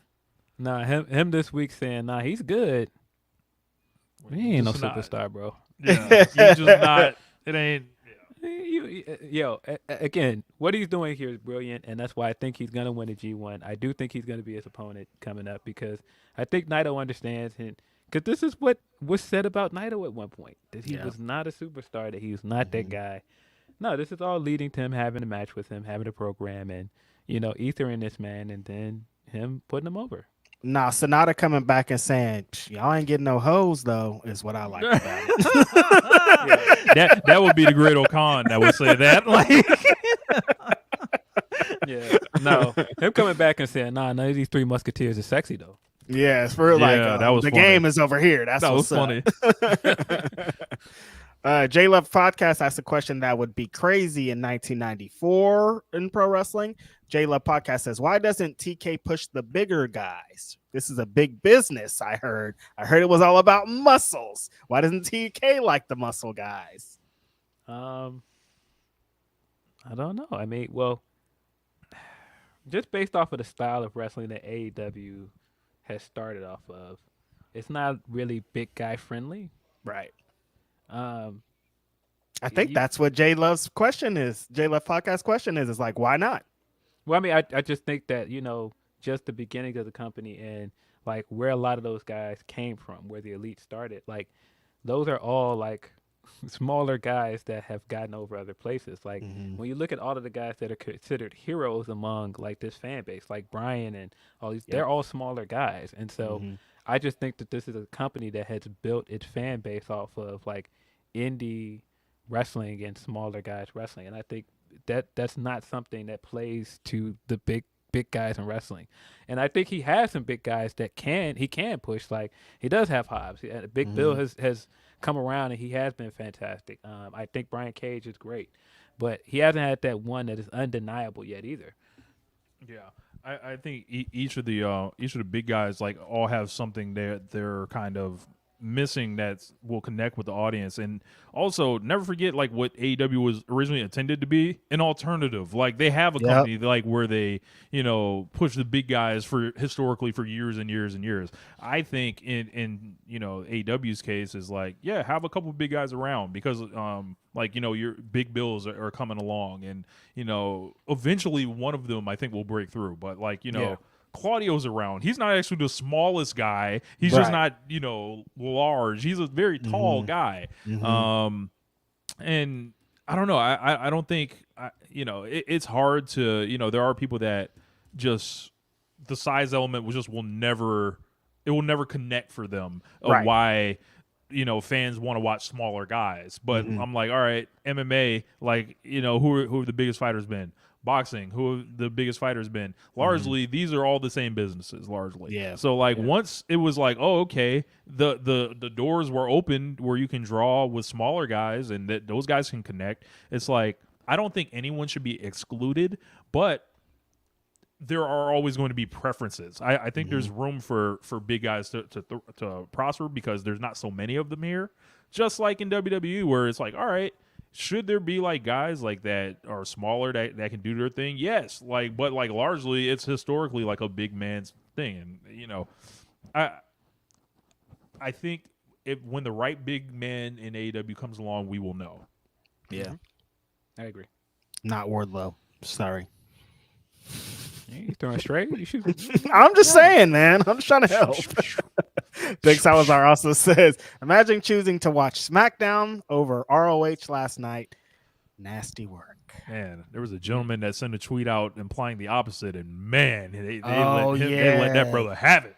They chewed that homeboy up. I didn't see that, man. Yeah, y'all was tuning in for Tribal Combat. No.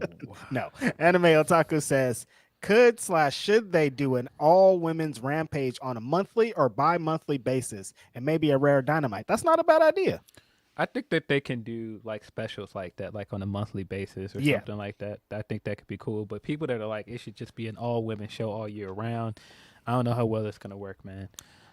I think a lot of people are almost with the women's wrestling stuff. They are looking for something in America that doesn't quite exist. Yes, I think in America, and I saw Reg like having a lot of discussion with people this week about it, and you know, people preferencing and wanting, you know, the thing that they're talking about, but like not how the company is giving it to you. Like, I think we need to look at Japan, like, because I feel like they've been the leaders in all this. Like, we need all women's promotions that they've been the leaders largely in women wrestling for 40, 50 years now, you know? Right. Like, we do not have like an American dojo where like women are deciding, hey, we're going to live here from the time we're like, you know, 16 even, like on and wrestle for like, you know, 15 years or whatever. It's like, yeah, you might go to a WWE or Performance Center, you might, you know, work at, you know, Booker T school or any various training schools, and then you're out on the indies kind of on your own and you're wrestling against guys and stuff like that. But like the I don't think the teaching is there, like as far as like you know, there is Mission Pro with Thunder Rosa. That's why I thought it was so admirable, like she was doing something like that. I'm like, yo, this is a women's promotion, they have a dojo and they're running their own shows. That's the answer here. Like in America, we need a company that is going to open by, all right, let's say, I'll use this guy because I don't think he's ever actually opening a company as much as he talks about it. Let's say Freddie Prinze Jr. Freddie Prinze Jr. calls me like, Rich, how do we do an all women's wrestling promotion? I'm like, all right, what we're gonna need to do is hire a really good trainer. Like this is a common thing. Like, you know, you have Fuka in Stardom, like, who pumped out all that talent over the past like years. You had Kagetsu, you had Hazuki, all these people that, you know, came through that were head trainers, and then you have to be prepared to not make a dime for a long time. Right. It's a lot of investment, literally building up from the start. And then you have to count on these people that you're developing not to sign with WWE, not to sign with AEW, not to sign with Impact, not to sign anywhere, and then convince somebody from those to come to this fledgling company, whatever, that has a dojo, that has the ability to get buildings, and then in this country they have to get television ultimately. Right. Like, it's just how it works. But the dojo model is the answer. The thing is, I don't think as Americans we're necessarily built to do that. Like, it's like, all right, I don't see how, you know, many young ladies deciding like, yo, I'm going to do this and go to school and go to college. There are people that, you know, they want to go to school or college or anything like that. But it's like, it's on the companies to make it better. But like, if the companies are just going to move as it is, the answer is a promotion starting that starts with a dojo system. Yeah, and I mean, you've had examples where you did have somebody that trained a lot of women in a promotion, and those women went out and they got better. Like, you had things like Shimmer, you did have things like Rise. But like I said, I think what a lot of people want in American wrestling, and they don't understand the history and the context of how long it's taken to get to this point where it's gotten this good, is, man, people need the patience, man. And that's why we were talking about earlier. You're going to have to take this beating on the money side and the rating side that some people are just not willing to take. And somebody brought up a good point on my Twitter when people are talking about wanting because somebody was like, "Oh, I really want an all women's wrestling show," and you're not being so truthful in that, because you want an all women's wrestling show, but you want already established women. If there was an all women's wrestling show and it was all people from Mission Pro, it was people from Joshi, it was these different independent and Japanese and Mexican and all these different wrestling, nobody would want it. They want Becky Lynch and Charlotte and Jamie Hayter. They want all the biggest women from the big companies to form their own company, and we're move forward like that. And that's just never going to happen. Yeah. Like their best hope is like, there's a Joshi company setting up right now that is bringing in Tomoka Inaba, I believe, as well as Arisa Nakajima. And they're going to be starting it, and people that were involved in Bushi Road are going to be involved with it. If they like pop up this American Joshi promotion dojo and that thing actually like starts kind of taking off, I think that's where we'll start seeing like the next great talents come from in this country, at least. I'm excited. I'm looking forward to it. Jake Salazar says, would rather see a women's promo or match over Luke Perry's sorry son taking up time from people who are good and entertaining. He belongs on Rampage. Jake, not a big fan of young Jack Perry. I thought Jack was good. I think Jack is good, but one thing, personal preferences are personal preferences. I'm not going to tell you to like Jack Perry, right? However, as far as like when you say he should be where, like, you have to look at the fact like how long this guy has been getting pushed, like, and also like the trajectory of his career. He's not going anywhere. So like when they said we're gonna create AEW, his name was right there. Like, you know what I mean? Yeah. Like when they started the company, when they were at all those media guy. things, like Jack Perry was there. He's not going anywhere. You're only going to see more of him moving forward, honestly. He was in all the press appearances the first week when the company started. He ain't going nowhere. But I thought he the thing that people seem to miss with Jack, because they're always like, man, those promos suck. I think he has work to do as a talker, absolutely. But where I think he excels is working to a crowd, and I think he's done really well at that, both as a face and a heel, man. Like, I didn't understand it until I was sitting in the crowd when he had the Doki match, and I was like, nah, he gets it. He knows how to work his heel in the match. He's gonna smoke this when he turns heel. I know it. And the only thing he's missing is, like I said, the ability to cut promos and like define character and like the charisma to keep it like consistent. But the Beethoven and then the leather pants didn't hit for you this week. Was that enough? Bro, he's gonna be real, bro. Like he's gonna be like, when we're talking about like when 2030's coming in, like we're gonna be talking about like a very top of the business level guy here. Yeah, and we already know the wrestling's there. Like this guy doesn't miss. Like when it comes to the matches. So like he's for real. Like and look, he's a young dude too. He's not going anywhere. He's not going anywhere. No, nah, he'll be fine. He just there's stuff that you can teach with him that he just hasn't picked up yet, but. He's still really new, man. Like it's not like he's been around for a long time, man. When you think about how long it took some guys to get some of the stuff that he hasn't picked up yet, exactly. It's understandable, and it's kind of like the NXT model was like we're seeing it all before our eyes. Like the thing that he's learning and the things that people think he should already have, like it's still brand new to him because he's this kind of new wrestler, and he's developing though. And I think just like Rich said, in 10 years we're going to be like, oh my god, I can't believe we have this massive star on our hands. Chi-Town Spurs says Phil nailed it with the stories. Remember Anna J Julia Hart feud in April? Flash forward now, and Anna has no reactions to the mist, and Julia has had one squash. What happened? I think another thing with them is just consistency as well. I think AEW's got to be consistent with their women, and I just think we've seen a lot of inconsistency with them. Right. Yeah. Reggie Simmons says, just showing support for my favorite show. Keep up the dope work. Appreciate you as always, Reg. Brent Lockman says, so did they really have to have Liger there? Couldn't they just send his suit out and save him a 20-hour flight? Bro, I mean, it could have been somebody else. Yeah, we don't even know that. Look, they could have did, bro. Like I saw it. I was like, bro, and James brought this up on One Nation Radio. He's like, they not only brought Liger there, he had to bring the hair with him. Like he had to literally put that shit on, like, and that suit hot. Like he had to lug that thing to Canada. Like, man, I don't know, man. So funny. LaRon Forrest says, what are your thoughts on Tony's comment saying a women's match could main event an AEW pay-per-view? He added a disclaimer, but it's too long to add here.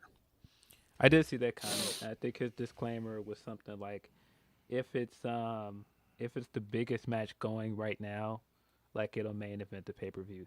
And I think that But that's like on him. Yeah, but I'll give him this, and I know that this is gonna go because I've seen people tearing this quote to shreds, but I will give Tony this: when the women's match does have the biggest story or the biggest star going right now, he usually does give them that spot. Because when you think about like the Brit matches that have main evented, when Britt and Thunder Rosa main evented shows, it's because they did have a big story there. They did have a hot rivalry, but that's again one of those chicken or the egg things. You got to do the work to create these big stories and to create these stars that can get to those moments before you can have somebody that is good enough to main event a pay-per-view. And I mean, I think people also miss like main eventing TV is different than main eventing a pay-per-view. Like that means you're telling me you're selling pay-per-view buys based off people tuning in to see this match. Not just see this match on the card, to see specifically this match. And I think that's what he means by that. And again, that's a chicken or egg thing. You got to get the women to a position where people are that invested in anything they're doing. I don't think he's saying anything that a promoter wouldn't say. Like, oh yeah, if it's the hottest match, I'll put it on last because like it's not really like he's like, I don't have an aversion to, I don't care about men, I don't care about women, I care about this dollar. Like, straight up. Like I'll put on whoever's last is whoever's hot. They make me the most money. You go on last if you're making me the most money. Right. LaRon Forrest says, no question this time. Just wanted to show love for the podcast and great job you guys are doing in this space. Keep up the good work. Appreciate your support, LaRon. Always very dope. Caden, our homeboy, says, left the theater after Oppenheimer and legit yelled, screw the bloodline. That was cinema, not this Roman BS. That was for you, Reg. Thanks, Caden. Really appreciate it. Dude, my For You tab this morning has been all Barbie / Oppenheimer, and I want them to stop it. What's going on here? Why am I stuck in this vortex of this movie that I'm not going to see either one of? You're not about to take your picture in pink at the theater? Nah, I'm cool. You're not doing that. You're not about to You're not about to put your locks up in like a scrunchie. Absolutely not. Only time I'm putting on pink is if I'm putting on the pink mink for Cam. You're not about to do that? No, I'm not. Jake Salazar said, Hill Punk is generational. We need that back. We do need a Hill Punk run. Prime Evil 666 became a new member. Shout out to Prime Evil. Really appreciate you. As always, you guys too can send your likes, send your thumbs up, share this, let people know what time it is. Ricardo El Notorio says, got Honor Club and I may pay for Impact instead. Wow, losing somebody from Ring of Honor to Impact. What a time to be alive. Impact is a good value for what you get for the YouTube package. Being able to watch every episode as it airs, and then being able to watch the Impact Plus stuff on there. It's a pretty good value for what you pay for it, man. It is. People should have Impact, honestly. Yeah. My homie Mike from Indeed. Shout out to Mike. Shout out to Indeed. Watch Indeed on Wednesdays. MJF and Cole together forever, please. Not forever, Mike. Mike, you're gonna be disappointed real soon, buddy. You're gonna be sad. You know what they should do? They like to film those little NXT 2.0 style vignettes with these guys. Film like 10 of them and throw them on social media. That's it. And then let people, I know they'll pop. Because that's what they want, right, Rich? Yeah, like, you just want to see more of it. Like, put a couple of them on TV and then throw like the rest of them, and then kind of satisfy that appetite of seeing more and more and more. So by that time you pull the plug, it's like, okay, they gave us all this stuff. Rich said, make them a mixtape DVD so everybody can get that. With the extra Get your credits. fix. Yeah, like get your fix on all these promos and leave us alone, big dog. Load up a couple beats, put some freestyles on them, and Just like there you those go. Smack DVDs. Better than you, baby. Shay Davis. Yo, better than you, baby, as a Smack DVD sounds hilarious, bro. Leonard Aarons III says, in all the recent years that a tag match has been used to prop up a potential title match, Better Than You, Baby has been better than anyone could have thought. Strap them up next Saturday. Run this through the winter, really. Listen, again, I can see the argument. There's a for it. path, yeah. Like I there's can a lot see of it. people that are into it. I can see It's it, just you gotta explain to me what you do with the AEW title. Just like let MJF defend it separately, then cool. Like, but 2 matches need to happen, not one. Exactly. Yes. 2 matches got to happen. Yeah. Jake Salazar says, Rich, want more Jericho? Nah, you're a sicko. Absolutely sick. And a real sicko is our friend Aaron Bubsby with this chat. Just came in here to say Eminem is the GOAT. Rich's That is all. Much love to y'all. face when he seen that, like, yo, what? Nah. Busby said that with his chest too. He really believes that. Yeah, Nah, man. Nah. I like Eminem, not that much. The GOAT? The Nah. GOAT? You know how many rappers there are, Busby? There's so many. Just no. I just consciously object. Like no. No. For I the don't same even reason think, as like- Reg. Like Yeah, no. he was the biggest rapper in the world for a time, and he wasn't the best rapper in the world. It was just like proximity, white privilege. There's all kind of things that kind of go into. We'll never take away from Marshall Mathers though. Homie can rap. Incredible He's a rapper. great rapper. You could Yeah. probably consider him the best white rapper ever, like maybe pretty close to it. But the best rapper ever, the GOAT? No. You still not doing the Venom challenge, Reg? You know? No, I'm not. I could Nah. be this. No, I can't. My mouth can't even move that fast. Nah. That's it for the super chats. Aaron Busby's being nasty. No, there's another one that came in. Shout out to y'all. J Love Podcast also says, is MJF in the Royal Rumble in 2024? No, absolutely not. I listen. This whole bidding war of 2024 thing again. I don't believe you, Max. No, I don't believe you. don't believe you. Don't believe you, bro. And he hasn't been so on it like he was like the beginning of this year. He was super on it. Like it hasn't been like his draw like it used to be, which leads me to believe that at some point he's probably signed a new deal here with Maybe. AEW. Because why wouldn't that was his draw for a long time. Of every time he would have a promo, he'd be like, and Triple H, Vince McMahon, hello, hi. But he hasn't been on that anymore. I mean, he said a few times this year, but not as much as he used to. I think there's been a conscious effort to pull that stuff back because I think some of it was just going too far and crossing into like, yo, this is problematic. Like for like the image of the company, like stop. Yeah. You wilding out there, big bro. Maybe take it easy a little bit. Like don't like These we people also actually are a believe company you. too, right? Yeah, exactly. Yeah. Nah.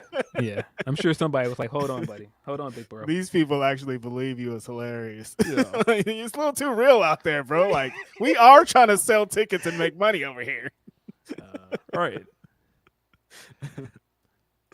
We got like 4 Humper chats, I think. For sure. Let's see from Nelson Muntz. Ricky has not had that match in AEW. He needs that one match. Garcia, Yuta, MJF, Sammy, Darby, Jungle Boy did have. Yeah, I agree with that. A match that years from now people remember. Ricky's best single match was with Jay Lethal, and most people have forgotten that match. Yeah, I can agree with that. I don't know if that's his best match. I had to really think about it. What is his best match?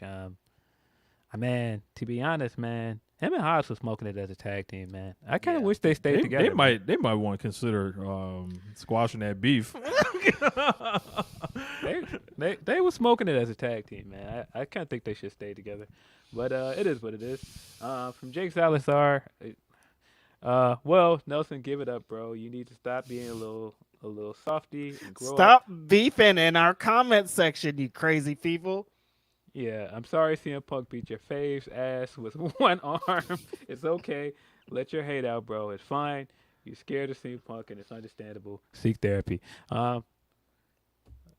Listen, man, you guys go out, like I said, and have your your beat it one-on-one fight somewhere at a wrestling. Ding ding ding ding ding ding. That's a lot of fan fiction. He just wrote in this. I don't know, man. There's a lot happening, man. Another one from Nelson Muntz. AEW's women's division has missed like 25 to 30% since mid-2022. Right now, I'm missing at least 9 women that have been gone for months and will be gone for months, like Tay. Yeah, that's true. And I mean, I think they're just now starting to get some people back. Like, it's good to see Layla back. It's good to see Chris Statlander back on TV. But yeah, I think injuries have played a point, but they also have not done the work to like really make some of the women they have, I don't know, stand out. Like, I mean, for the most part, like even the women that are on TV a lot, like, you can't really tell me like what is the storyline that stands out with them. Like, yeah, because that's starting to get frustrating to me if people with the injury thing, because that was the thing that they had on the ROH thing too. Like, well, it changed so much because they had all these injuries. Well, you need to start pivoting quicker to like move on to something else, or we got to have other people that are also can be immediately put into place so we can move forward. If it's like, oh, we got an injury, so we got to throw out all the plans. Well, we got to make new plans at this point.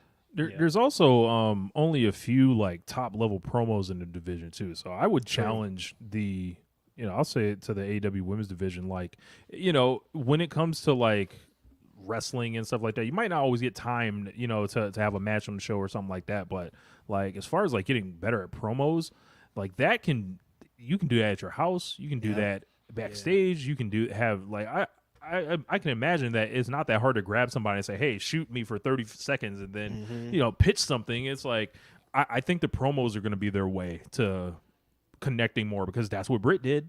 Like, people can talk about Britt Baker all they want. What did she do? Cut lots of promos that got over, like it or not, and there haven't been as many promos or time given, but, I think you can do a promo in 30 seconds or 60 seconds to get somebody to connect with you.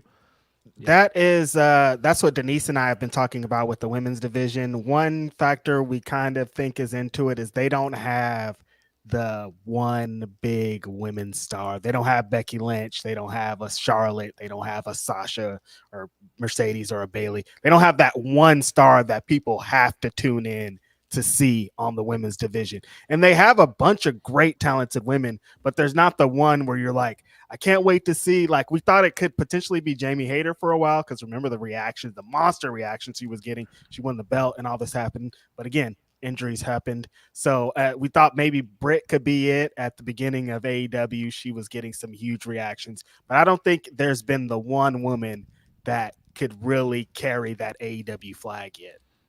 Yeah. But again, I do think you gotta do the work to build that one. Still got to do the work. You got to make that person do it for us.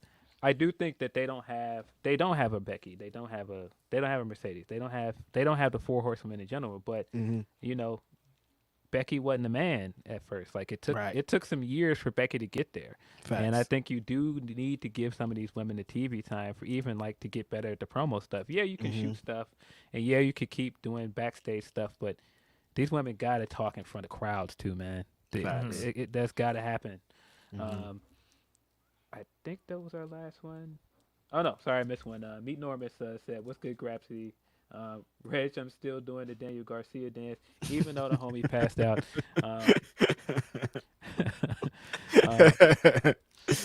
Hella funny. Yeah, man. I guess we can. That's a good segue to get into. It is. Death Before Dishonor before we get out of here and get into a little bit of blood and guts. Man, Death Before Dishonor. Last week I was like, what is going to be on this card? Like, we don't have a world title match. Like, we had a world title match and then we didn't. Then like some stuff got flipped around. Like, and then within a week, this guy gave us turned around. I was like, wait a minute. Like, at one point I came in a group chat and I was like, Rich, we might have a pay-per-view, man. Like, what's going on here, man? Like, a week ago, none of this was here, but 1 week ago, this was the card for Ring of Honor. Yeah. We had nothing, bro. Seriously, we zero, we had nothing. nothing. And then in a week, we got the announcement that Mark Davis was healthy again. Yep. They announced the 4-way. We got announcements that they were going to go with Willow again after Willow won the Owen. We got announcement that Righteous and Dark Order would be on the card. Yep. And then last we got the Pack announcement. So this came together pretty quick by Friday. It did. By the time Friday came here, super excited for this show. And I feel like it didn't disappoint. I actually feel like it over-delivered in a lot of ways. I feel like even the 0 hour matches, like, if you did not watch the 0 hour matches, I would say in particular, go back and watch AR Fox versus Shane Taylor, because that was really good. I was gonna, but you got to watch the whole thing because the tag match with Workhorsemen and Darius and I agree. Andretti hit too, and Layla and Trish was hitting too. So like, just watch the whole thing, man. Everybody was cooking. I would agree, but I would say the AR Fox and Shane Taylor match and the Trish and Layla match in particular, like, don't miss those matches. If you're like, I don't know about the 0 hours thing, those two matches, they will not disappoint. I promise. Right. Like, just go check those matches out. But yeah, this was a great show. Like, much better than I expected it to be. Whew, boy, was nervous for a lot of these weeks watching Honor Club every week. Them not progressing any stories. The only stories that they progressed were the Righteous and the Dark Order for many, many weeks. I'm like, it was supposed to be originally maybe be Eddie Kingston getting the world title match. Then it switched to Mark Briscoe. Mark Briscoe got hurt. They had to switch it to Pac. Like I was saying before this show, it's like, okay, they gave us Pac and Claudio. That's going to be a great match. Like the rest of the show is kind of cherry on top type of show is what I like to call it. But then they ended up pivoting even more before we got to the show, because when we got there, the main event actually happened to be Athena versus Willow, two black women in the main event for the Ring of Honor Women's Championship. Huge deal, big stuff going on. On top of it just being another historic moment, the match was insane. Like these two ladies, like threw everything. They brought everything. Athena looked like the best wrestler in the world. Willow looked like the momentum is just really behind her. The O faces in this match were ridiculous. Willow took them 100% on the chin. This was just a great contest. But like I said, the forever Ring of Honor Women's Champion, the ROH MVP. I don't know if anybody ever should defeat Athena for the Ring of Honor Women's Champion at this point, because she is having an amazing run, capped off by something like that. Being able to be in the main event, she's earned this main event spot. Like when I say she's the ROH MVP, that's not a joke. Like every week, like Phil said, the show's been built around her. She's been defending the belt. She's been having proven ground matches. She's been saying this is her show. So for her to be able to do that with Willow in front of a crowd that actually is there for Ring of Honor, like you can't ask for more. I think the type of match they had last night creates career rivalries. And this is their third match. Obviously, they had that great one the second week of Ring of Honor. Willow won the Owen tournament, and then this one, I think a lot of people thought it was Willow's time, but I thought it was bold to have Athena, pick up the win by submission there. And before the submission win, there was just a lot of great callbacks, stuff that running through the women that previously held the ROH titles, like different finishing moves, like some of the stuff I thought was really great. Like I think it was a Sarah Del Rey. It was like a hanging butterfly suplex Willow did. I was like, add that in, steal that, Willow. Like, yeah, keep that one in arsenal. And I think it was a really special moment. Like it felt big time. It felt like, yeah, this isn't out of place. This isn't being put somewhere it has no business being put.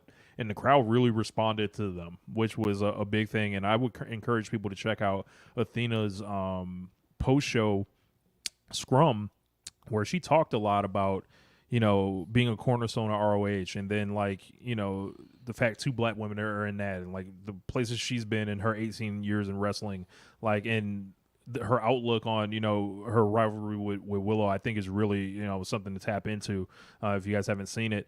And just as far as the match, a lot of great physicality, a lot of great near falls. And if you didn't see this, go out of your way to see this. I feel like eventually, like this should be run back, like on a AEW pay-per-view somewhere. Yeah, I tweeted out after this, like, the way the first year of ROH under TK, like the FDR and Briscoe feud, that was the feud that defined that first year. I feel like this feud is the feud that defines the second year, like in a lot of ways, like because Athena has like carried the show. Like Athena has been so present on the brand, and the fact that, like we talked about earlier, how Ring of Honor, yeah, they've had women that's come through there. They've had like the Ring of Honor belt, but the Ring of Honor belt is still relatively new. It's not even 2 years old. And I feel like when you think about that belt now, Athena's the one. Athena is the woman that defines that belt. And I think this reign is not just like defining for that belt and the brand, but, you know, just for her as a performer, because I think there were a lot of questions coming out of WWE and just like her coming in right away. Like the first few she had with Jade and stuff, and they were like, what does she really bring here? And I think she's been like showing people like, nah, this is what I bring here. Like the sheer variety of matches this woman has had in this run, like the matches she's had was just like hard hitting matches. Like this match, I think she might be up to like 30 defensives or something like that. Yeah, I mean, I think it's 32-0 at this point. Yeah. She is 32-0 on ROH television. Of course, that's not counting the loss she took on Rampage. Right. But different company, you know. Yeah, but nah, man, she's been. I said on Twitter as well that she is the best women's champion in the U.S. by far. Facts. And like I don't think that there's much competition at this point. She's just been, I mean, character wise, like match wise, what she's been doing as a heel to, you know, put other people in a better position.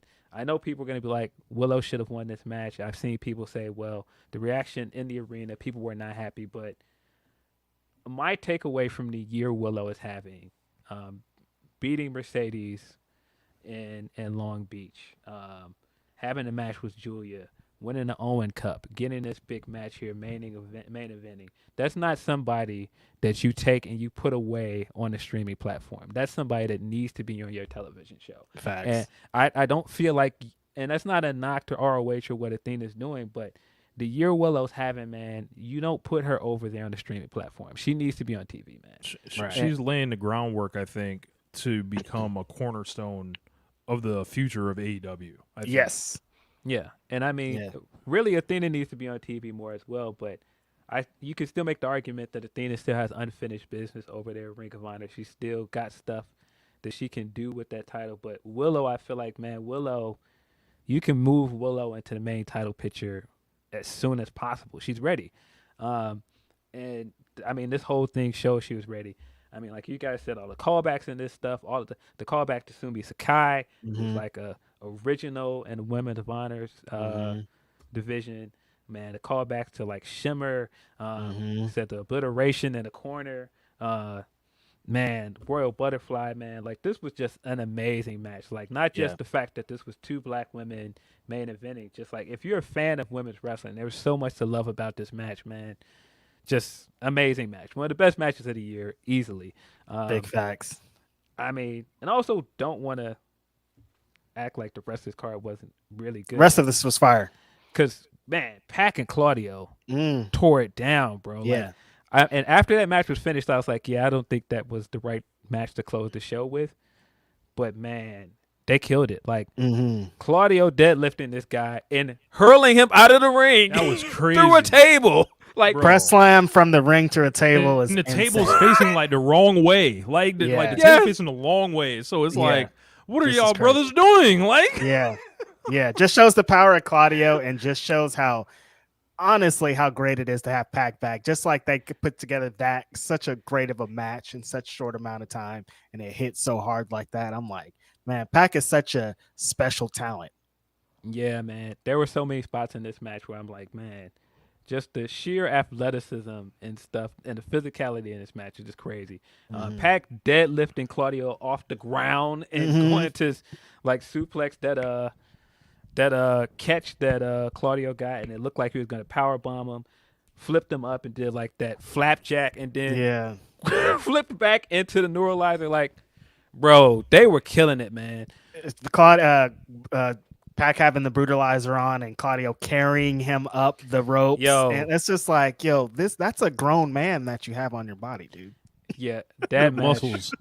Yeah, they went for it, man. Like, it might not have been the main event as in the last match on the card, but nah, they killed it, man. That was at least my second favorite match on the card. Mm-hmm. I thought the tag match was also really good. I thought it was the right call to put the belts on Aussie Open. Mm-hmm.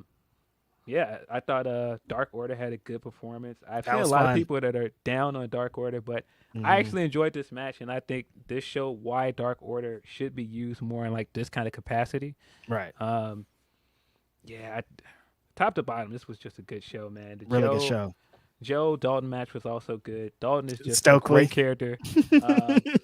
Yes, Dalton getting cheated in this match and everything that went into it. Joe being Joe in this match, just great stuff. Great way to open the show as well. Man, yeah, this was a really good pay-per-view. Again, did not expect this to be nearly as good as it was a week ago. I was really worried. I was nervous, very nervous about this show, but the spirit of Ring of Honor was definitely there. It felt like a Ring of Honor show. The crowd was like a Ring of Honor show. The matches were like Ring of Honor matches. This was a Ring of Honor show. Yeah, Shibata matches still feel special. Man, I don't care how many times we see this guy wrestling. I still have this moment like, I can't believe this guy's wrestling. And Garcia was just a great opponent for him. Garcia doing the dance. The dance spot he does. Over. He is. Bro, the dance spot he does where he dances around him and he's not reacting to it, so he starts doing it harder. Him doing his dancing to crisscross applesauce in front of Shibata was just like, what is going on here, bro? This is crazy. Shout out to Daniel Garcia, man. We've talked about it many times of should he have went to BCC? Should he have done this? But no. This man is over as hell with the dance. Yeah, that just shows you. He had that great match with Shibata. That wasn't a regular Shibata match. They don't like Shibata don't work matches like that. And to work that match and have that much fun with Shibata, all centered around a dance, is like, no, you made the right choice. Yeah, they want that man to be BCC number 6. And yeah, whatnot. Like, nah, man. Like my man has something else written for him. Right. You know? Facts. Yeah, nah, I thought this was really good. I mean, Garcia is getting better and better as a talker as well. Yeah, Garcia is another one of those guys. Like, in a few years, we're gonna be like, this guy is just special. Well, it's going to be the Jack Perry, Daniel Garcia promotion. Get ready. Yeah, man. But this, like I said, can't say enough good things about this pay-per-view, and definitely did not think we were going to be at this spot. But I still don't think that I don't think that means people are wrong about their criticisms about the weekly programming, because don't try to come for me and be like, told you so, Reg, because you didn't tell me so. I have seen people that are like, look at this show. All those people that were on Ring of Honor, y'all were wrong. Like, no, I do think that the weekly show can be better, and I do still have gripes about the weekly show, but this pay-per-view has been, I mean, we can say that he hasn't really missed with pay-per-views since he bought the company. Right. Like, 5 pay-per-views in a row, like, all of them have been good. All hitters. So, I mean, that's what it was always about. Like, it never was a point watching the TV show where I was like, well, Death Before Dishonor is going to suck. There was never one moment in my mind where I was like, the pay-per-view is going to be off. I knew he was going to bring it together. I just wanted you to bring it together before that on the TV show, so I'm not watching this TV show for nothing. That's it. Yeah. I mean, but I again, good night of wrestling. Yeah. A crowded week of wrestling, which included Kota Ibushi making his back. AEW debut for the Blood and Guts match. This was a crazy match, man.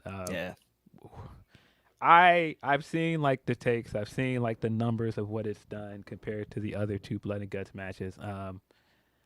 Personally, I think this is my favorite AEW Blood and Guts match. Just because of the guys that were in it, the story leading up to it. I think that this was the hottest feud that they've had going for the last few months. I think the payoff for everything was there. Could the finish have been a little bit better? I think we needed to see Mox giving up for Yuta on camera. Yes, but I thought the match itself was good. Right. Yeah, I thought the match was great. I'm with Phil. It's my favorite Blood and Guts that they've done, and I thought it was a really simple kind of story. Like, as far as the BCC kind of being so obsessed with taking out the elite and really proving they are the elite, like, and all that. But like the thing with the elite, like all reuniting and all the turmoil they've been through for years and years, and ultimately it comes out to like, yo, there's this threat that's trying to take out all of us, and it's like, yo, fight with and then fight for your friends. Like that's what I got out of it. Mm-hmm. Yeah. Yeah, really good match. I thought strong stuff. I just didn't particularly like the ending, but I thought everything else was really fun. I love how they switched the format this year of having everybody kind of have their own entrance, added an extra element, and everybody's not just sitting out there kind of waiting to go out there. I thought Kota Ibushi was awesome, great pops. John Moxley might have been the MVP of this match. He was out of his fucking mind for like so much of it. He was just wilding, came in stabbing. He had a bed of nails. He was just bleeding from the head, from the ears, from the neck, from the back. It was just like, this is a nasty man. What happened that made him bleed? Because it was like it was like he cut back and he was like, yeah, it was crazy. It was like he was like beating somebody down in the corner, and it cut back to him, and he was bleeding. I was like, yeah, what happened? It happened 2 times though, because at one point his head was like, he had a little bit of blood, and then they shot back and his head was covered, and then his back, same thing, there was no blood, and then they shot another shot and shot back to him, and his back is covered in blood. I'm like, what the hell is going on over here, man? We got a lot of extended Kenny and Claudio time. Yes. Nick Jackson with the super hot tag, like going like from cage to cage. It was like, man, like this is like the evolution of Sting jumping from ring to ring almost. Right. Like Yeah, no, Pac with the big double stomp off the top of the like. Oh my god! A bunch of just ridiculous moments in this match. That looked nuts. But yeah, no, opening this match with Claudio and Kenny, I did not expect that's where we were going with this. And nah, Kenny, listen, I'm prepared to say it. Kenny Omega is the wrestler of the year, man. Watching this guy in this match at several points, like flying around this ring, I'm like, yo, you ain't got to go this hard. You just had a match with Vikingo on Saturday, my guy. Like, wait a minute. That one, yeah.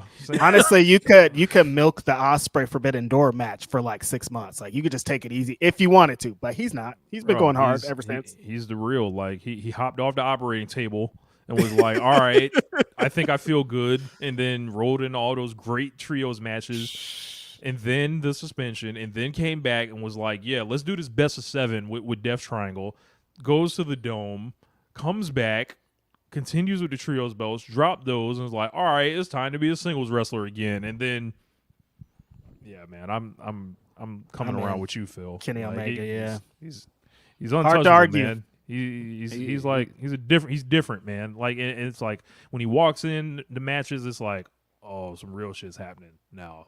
Like, that's why I think it's like honestly just between him and Ospreay, because they just, when they're in the match, like their opponent feels different. Like Kenta felt different. Like people feel like excellent pro wrestler standing next to this excellent pro wrestler. It's insane how like just him existing and being this great wrestler wants his opponent to up their game and also be on that level.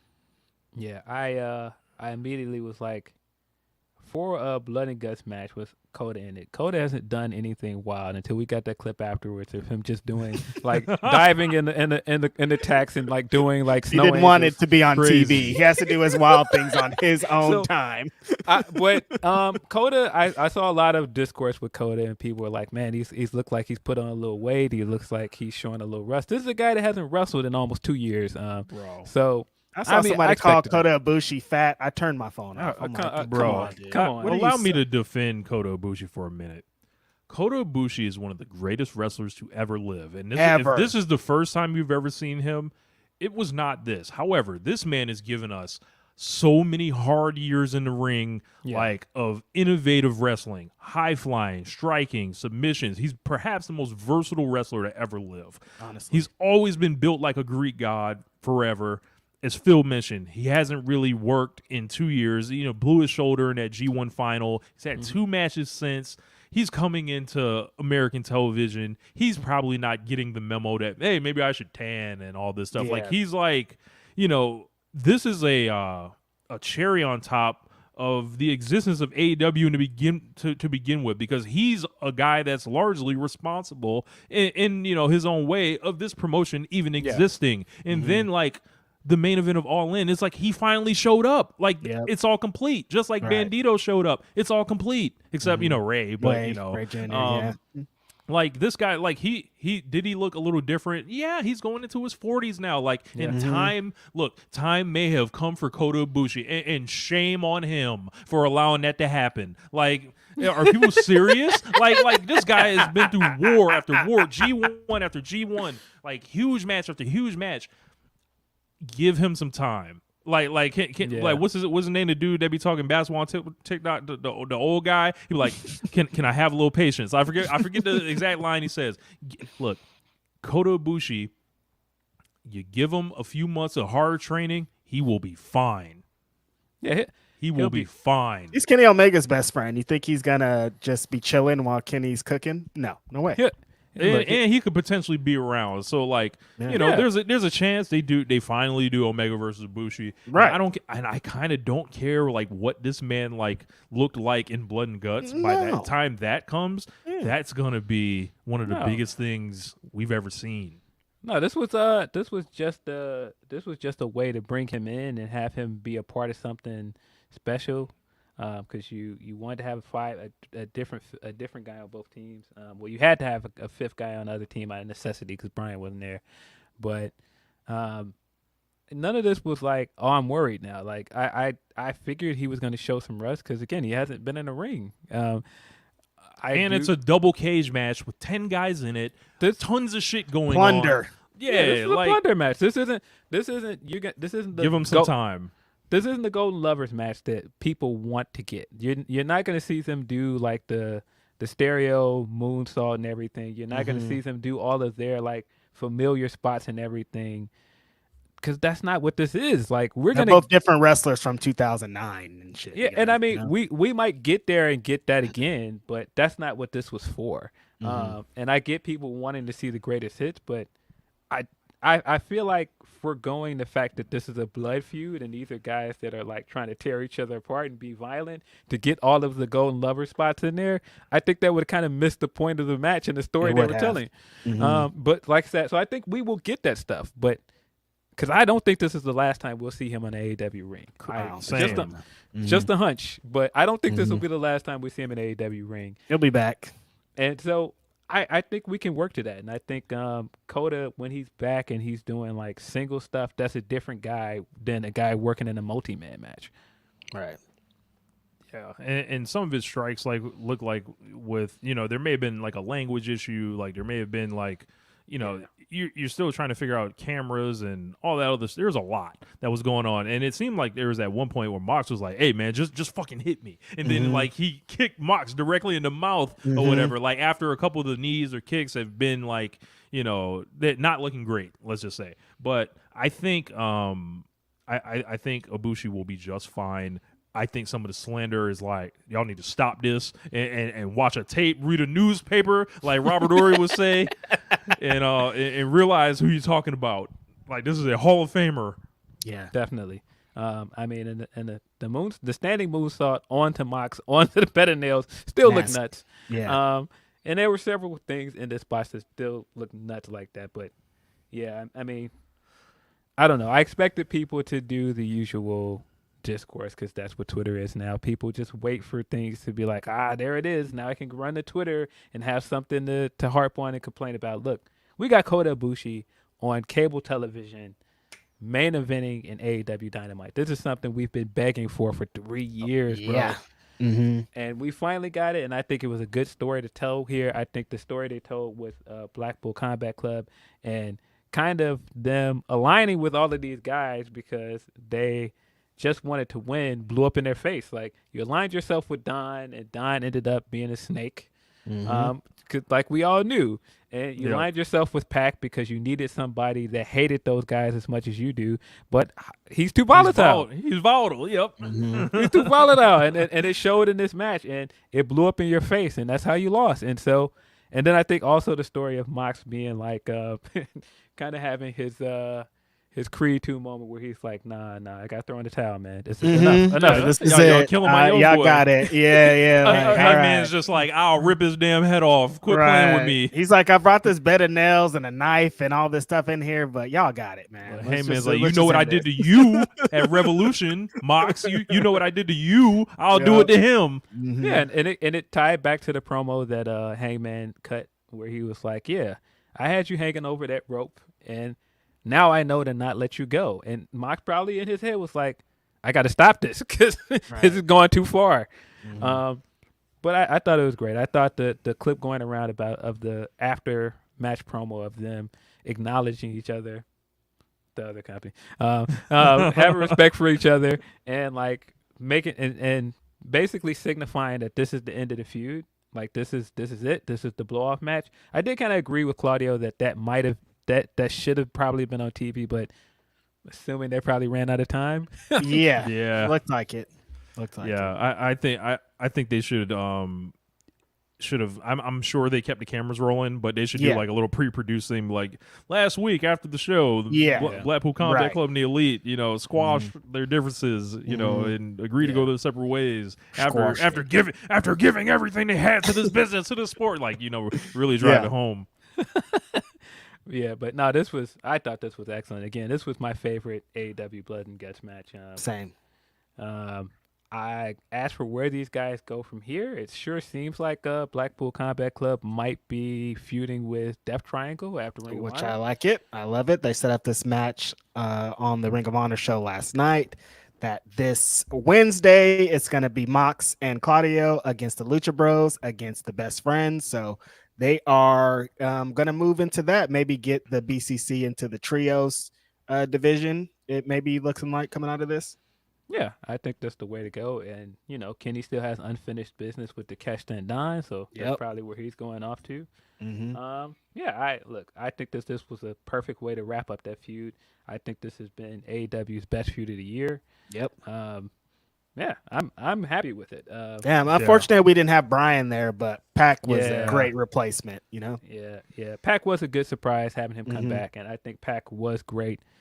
We got to see him and be in this super violent match, and then put on a fantastic Ring of Honor World Heavyweight Championship match, all within the span of a week. Right. Yeah, what a guy! It kind of reminds me of that episode of Rampage where he had that great title defense, and then he had another match like right after it on Battle of the Belts. Yeah. Mm-hmm. Man, very glad Pac is back, man. Please find something great for him to do at Wembley, man. Yeah. He needs a big moment. He needs a big match on that show, man. We got a few super chats before we get up out of here for good. Chi-Town Spurs says, saw a tweet that said, Oppenheimers is what E40 would call his ops. Nearly spit out my drink. That does sound like an E40 term. Oppenheimers. Yeah, definitely. Oppenheimer. He's like, but he's just an Oppenheimer.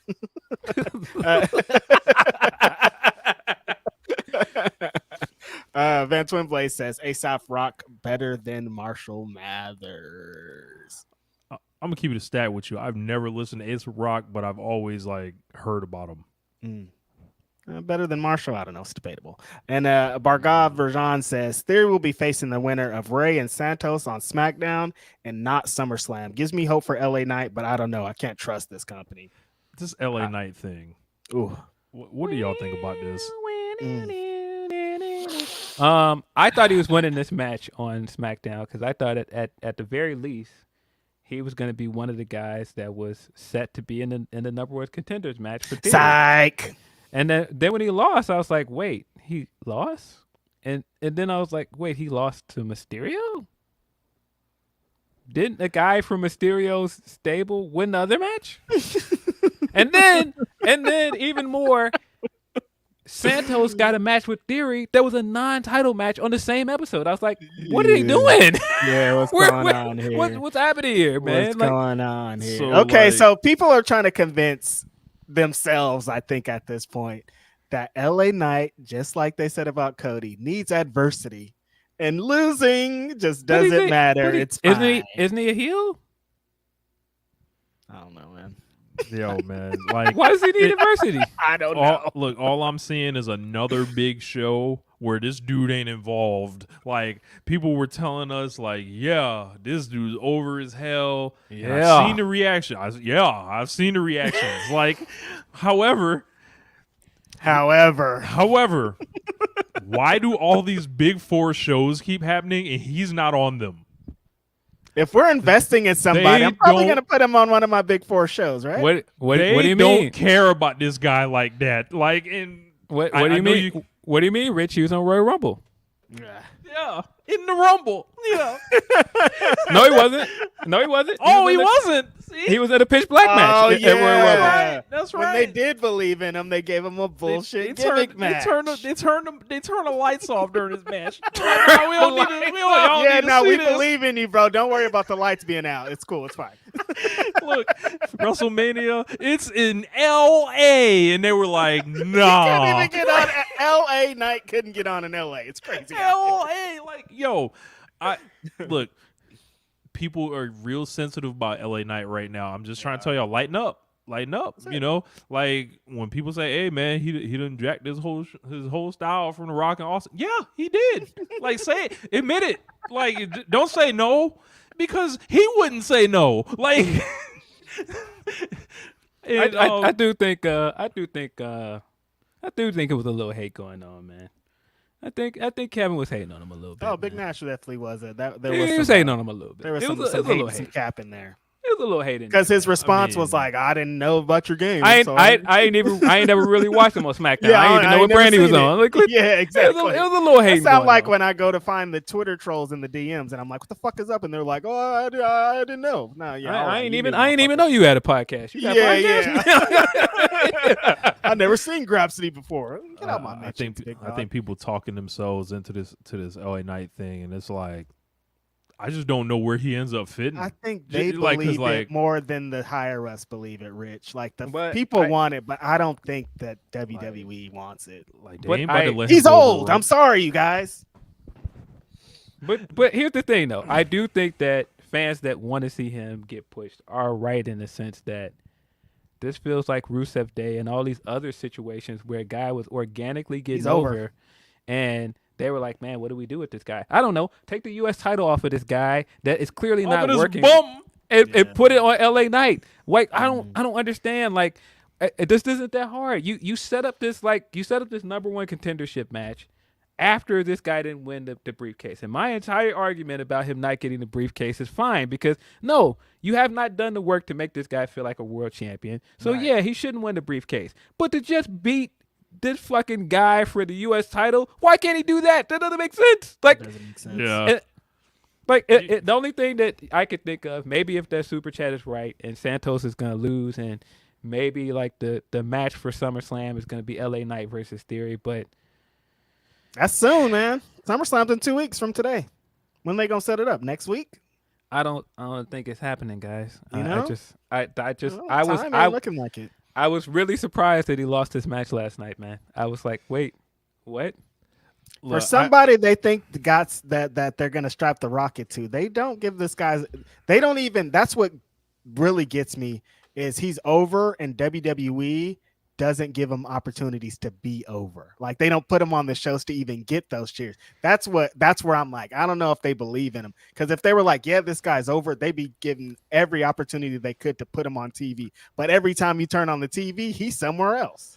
Yeah, and I saw a good comment like, he is a heel, right? But like, I'm like, how about they shoot a babyface turn for him? How hard can it be? But I thought he was a babyface this time. Honestly, I don't even know why people keep saying that he's a heel. He talks like a babyface, but I mean like a heel, but he gets treated like a babyface. I did remember that. Yeah, this is WWE. This is a heel promotion. Like they don't usually specialize in likable people. So like, they just. How hard is it to have like somebody like have him get next to Austin Theory walk up on him and laugh at him for losing or something, turn him babyface the same way you turn Razor Ramon babyface and stop playing. Mm-hmm. That's it. Yeah. I like it. I don't think it's over for LA Knight. It's not. I thought coming out of Money in the Bank, like the move was like, all right, well, this guy might not be world champion material yet, but you can make him a mid card champion, and they were like, nope, we're still not even that. Y'all can't have nothing. We're not doing that either. Y'all just gonna chant and y'all gonna like it, and we gonna put this man on YouTube and digital only. He's about to exclusive. do views on the digital only though. They're gonna do like 2 mil, 3 mil, but when it's time to put him on TV, I don't know. Nah, man. Is that all of our super chats? That's all of our super chats, man. Yeah, that's it. Let me make sure we don't have any humpers. I don't want anybody to yell at us later. Oh no, Leonard Aarons just sent one in. Let me get that real quick. CM Punk told y'all what it was with WWE 10 years ago on Raw. WWE hasn't proven him wrong yet. Why are y'all still thinking this will change at any point? WWE's never gonna change. Shout out to Leonard. I mean, shout out to Leonard. We got one from Wonga. Good day, Grapsody crew. Speaking of Liger, I skipped my work's Christmas party to meet him when he was last down here in 2019. I was asked why I wasn't going by a coworker, and I said I rather met him than do work stuff on my day off. Can't argue with that, man. You're not gonna get a chance to meet Liger every day, man. So gotta take that opportunity, man. I was able to do it once in 2019 in Brooklyn. So it was Liger cool. doing in Brooklyn? They had it was around like WrestleMania weekend, and he did do. That wasn't when he did NXT. It was before that, right? Before that, so New Japan had like this event. It was like the New Japan Potpourri or something like that.